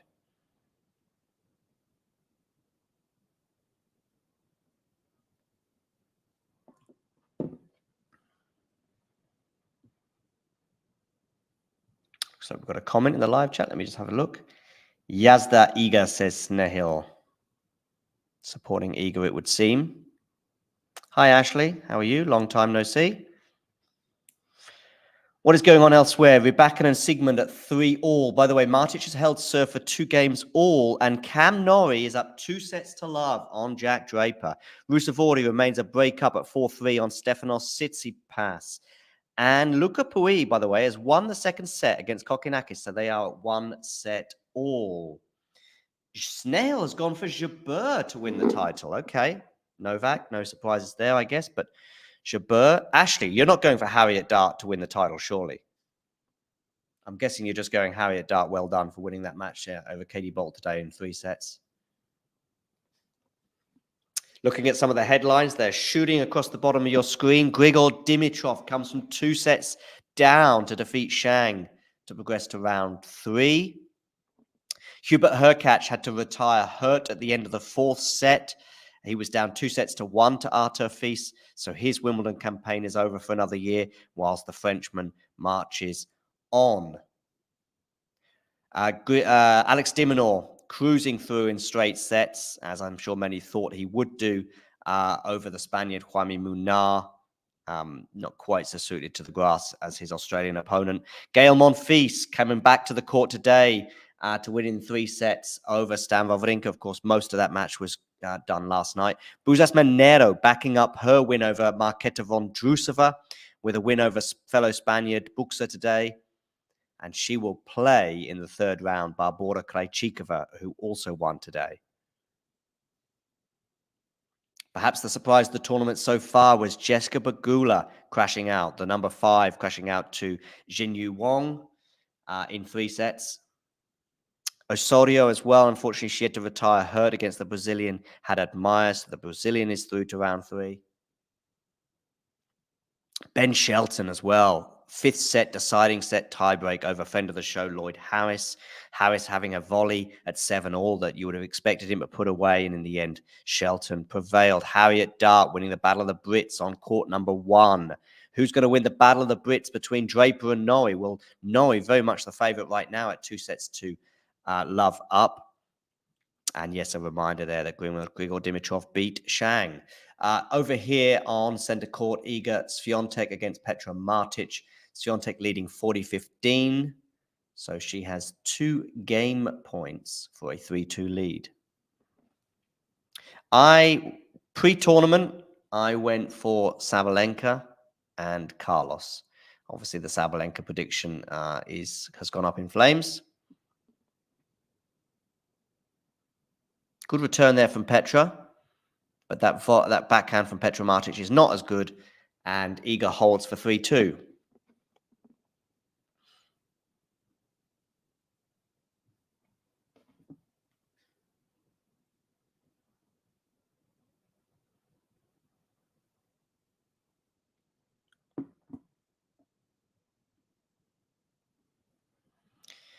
Here we go. Vance tweeting, Jessica Pegula versus Katie Bolter was the expectations, but tennis is tennis, and we had a couple of upsets with Dart and Wong prevailing.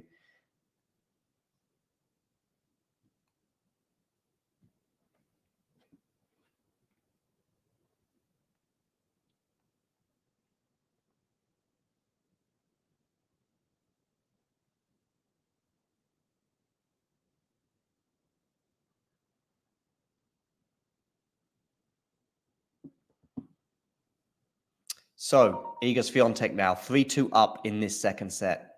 Rune and Sabot Wild are into a bit of a dogfight, it seems.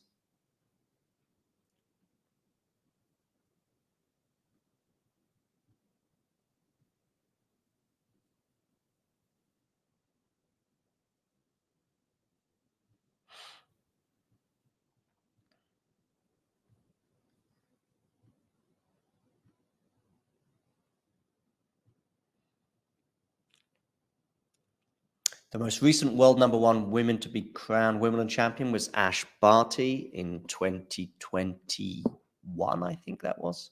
Yeah, 2021. So it's just a couple of years without the number 1 winning. And Iga, is she about to turn the screw up in the rally, forcing the error? Love 15 on the Petra Martic serve.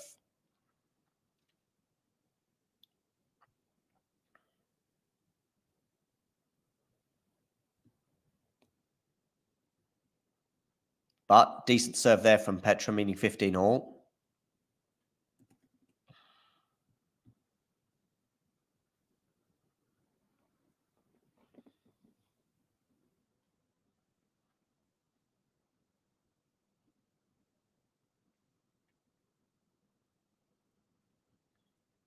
Second serve here. So 15 all. Interesting moments. An eager break here, and it'll be a long way back for Petra. But that's a good second serve. But Iga deals with it pretty well on the backhand now. On the forehand of Petra, it goes into the net. 15-30. Tense moments now.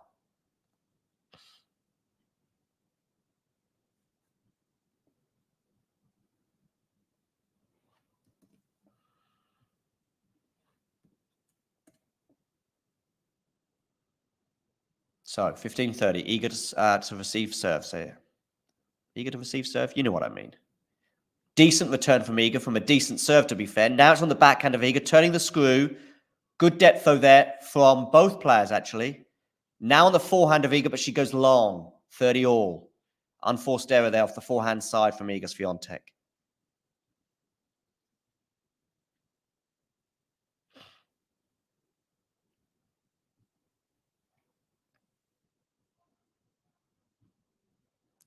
Don't forget, we've got last ball drops on later with Vanch and Damien.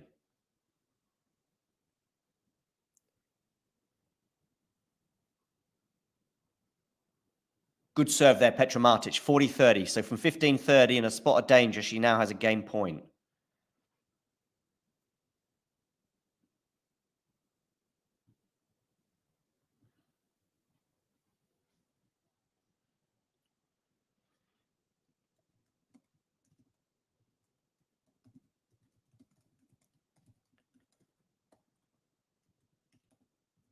And she holds. Big hold, that one for Petra.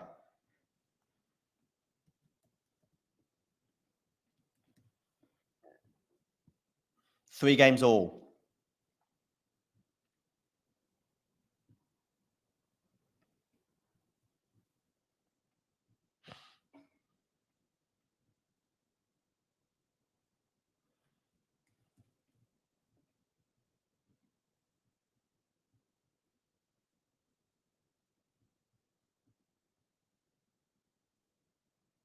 So Iga Swiatek to serve at 3 games all.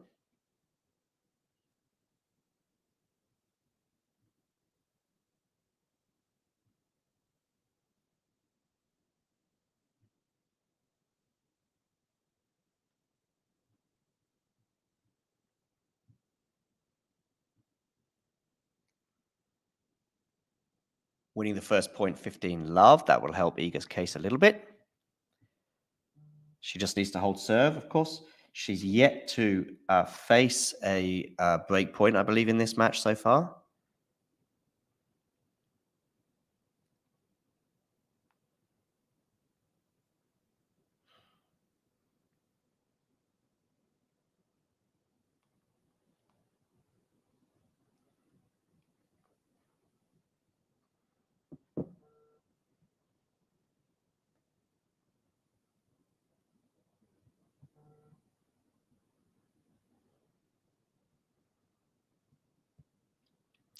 Iga here serving, backhand return, forehand into the backhand. And the forehand from Iga goes long, 30-15.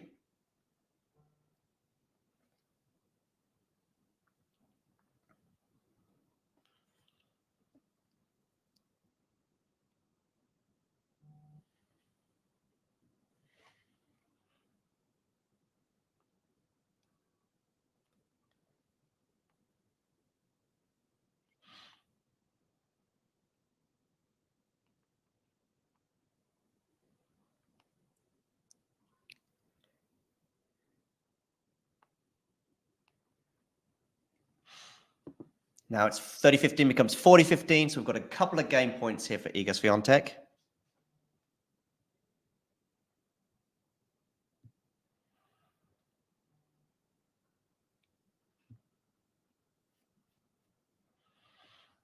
Let's share some scores with you on the screen as Iga cruises what seems to be cruising to a hold. Norrie and Draper are on serve in the third set. Sigmund is serving for the second set against Elena Rybakina, but she is facing a break point. And Iga Swiatek holds for 4-3. So, coming back to the chat. Please, Kokonakis, don't get into another marathon match. John, would you fancy Dart to win her next match? Who's she playing, Matthew? Because I didn't expect her to win today. Just a quick word on that match today, and specifically the third set tiebreak. I mean, if you ever needed a definition of on someone's racket, watch that tiebreak. And that tiebreak was on Katie Bolter's racket throughout. 6-2 up and seemingly in charge of every rally. And every rally was dependent on what basically Katie was doing. Suddenly, from 6-2, she gets into a real dogfight. And at 8-all, she has a routine forehand that she puts long. She then shanks or mishits the next forehand as well. And 8-all becomes 10-8 to Harriet Dart. Hats off to Harriet Dart. She made things tricky. And when things got tricky, Katie couldn't deal with it. I think Runa and Wilt are into a fourth set. Oh, okay. Sorry. Maybe I misread that, Matthew. I thought they were into a fourth set, but I could be wrong. Chapeau Shelton, yeah, could be fun. And the winner of that, but then, yeah, in the fourth round, Chapeau won today in 5. Surprisingly, actually, I thought he would win more comfortably. Yeah, he won in 5 over Altmaier. Won the first set. I thought, okay, he's on his way to a routine win. But no, Altmaier had other ideas. No, Ashley. I mean, it's on Katie's racket. Katie. I mean, yeah, Dart was, I don't know if she was quite crying, but she was certainly very emotional, wasn't she? By the way, Petra Martic here, also looking pretty comfortable on serve. 30 love, a mishit return there. In fact, a swipe there at the ball, and Iga missed it entirely. It's almost as if she was anticipating a clay bounce rather than a grass one there. Not right now, Ashley, but, you know, if we talk about ceilings, then yes. Backhand return from Iga is long, and we're now at 40 love. Petra certainly made it competitive today, whatever happens from here on in. Sigmund wins the second set against Elena Rybakina. Into a third. And Tsitsipas is broken back against Rusevori. He was a breakdown, but it's now 5-all. Lovely return there from Iga Swiatek. It's almost as if she had Nerland whispering in her ear, saying, you're bad on the returns, especially on grass. 40-15.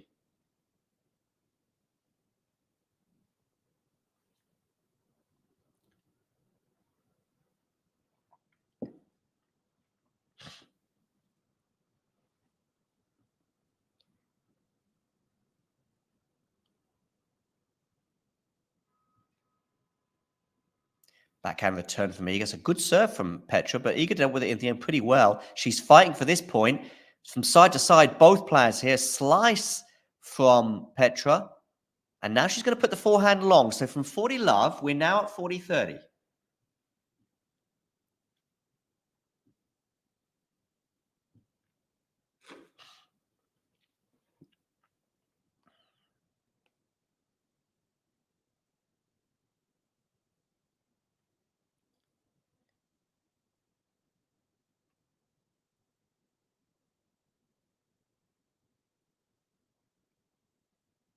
Now, Petra, game point still, so things still pretty good for you, but if it gets to juice, things will get very interesting. It's going to be a second serve here for Iga to look at.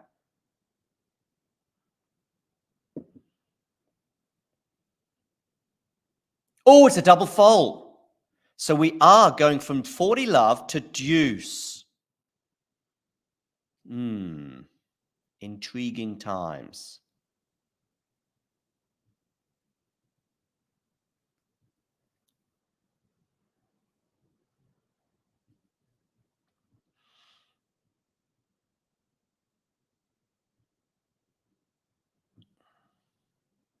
Backhand slice from Petra. She's coming into the net, but Iga punishes her. And we're going to have a break point, 4 points in a row for the world number one.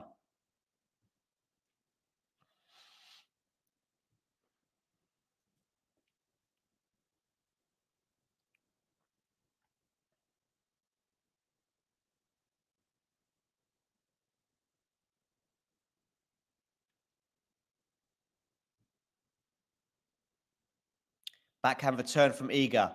Great depth on that backhand return from Iga Swiatek, but she's gone long on the backhand side, and we are back at deuce. Perhaps there, Iga letting Petra off the hook slightly.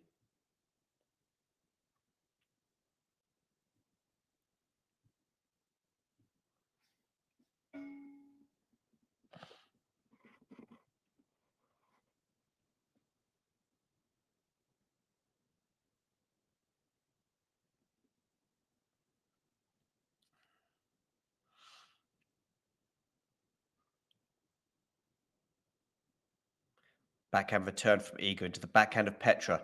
Backhand Iga to backhand slice from Petra Martic. Forehand Iga's a winner. She's going to get another break point.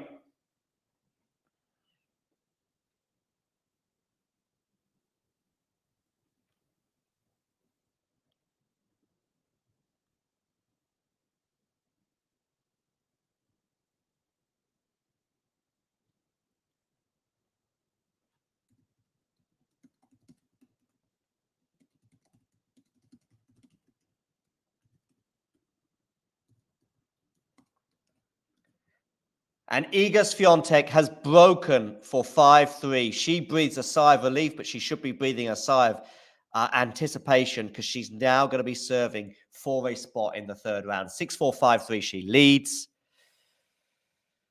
Yeah. Shortly, by the way, we will be bringing you as well live coverage of Leylah Fernandez against Caroline Wozniacki. Can Iga serve this out?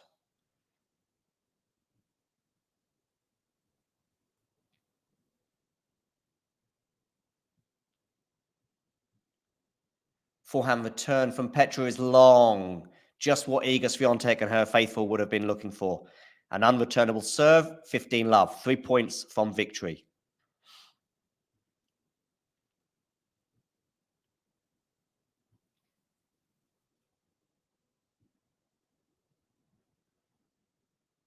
Iga Swiatek here serving, 15 love.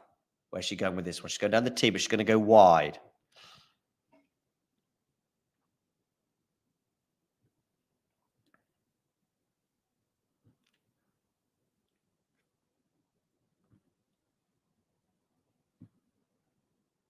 Second serve, backhand return from Petra is also long.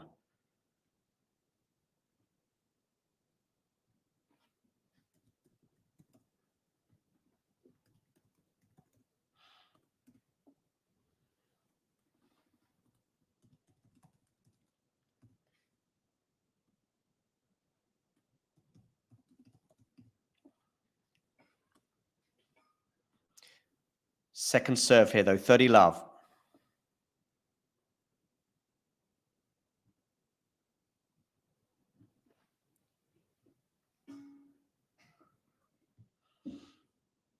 Backhand return from Petra, that's better. Forehand now from Petra. Forehand Iga, turning up the screw, 30 love. 2 points from victory. Lovely forehand winner there from Iga Swiatek. And she has 3 match points for a spot in the third round. Do hit that like button, by the way, and let me know if you are new to the channel. You can subscribe. Well, that's a fast-paced match, especially one involving Karen Khachanov. We're backing her up an early break on Sigmund in the third. An unreturnable serve from Iga Swiatek, and she is safely through to round 3, dispatching Petra Martic 6-4, 6-3, a fairly unremarkable match. Petra made it tight. I think she's just asking Petra if she's okay physically because Petra had a couple of moments in that first set with some back issues. But Iga Swiatek, just like last year, has beaten Petra Martic and marches on. The world number one, and remember, the tip of Gil Gross and Vanch Vermani to win the title is through. Petra Martic a sort of little smile on her face, saying thank you to the crowd. Marches off. Cam Norrie, Jack Draper into a third set on serve. But remember that Cam Norrie won the first 2 sets. Ruusuvuori and Tsitsipas are into a tie-break in the first set. Ruusuvuori losing that break advantage that he had. Holger Rune against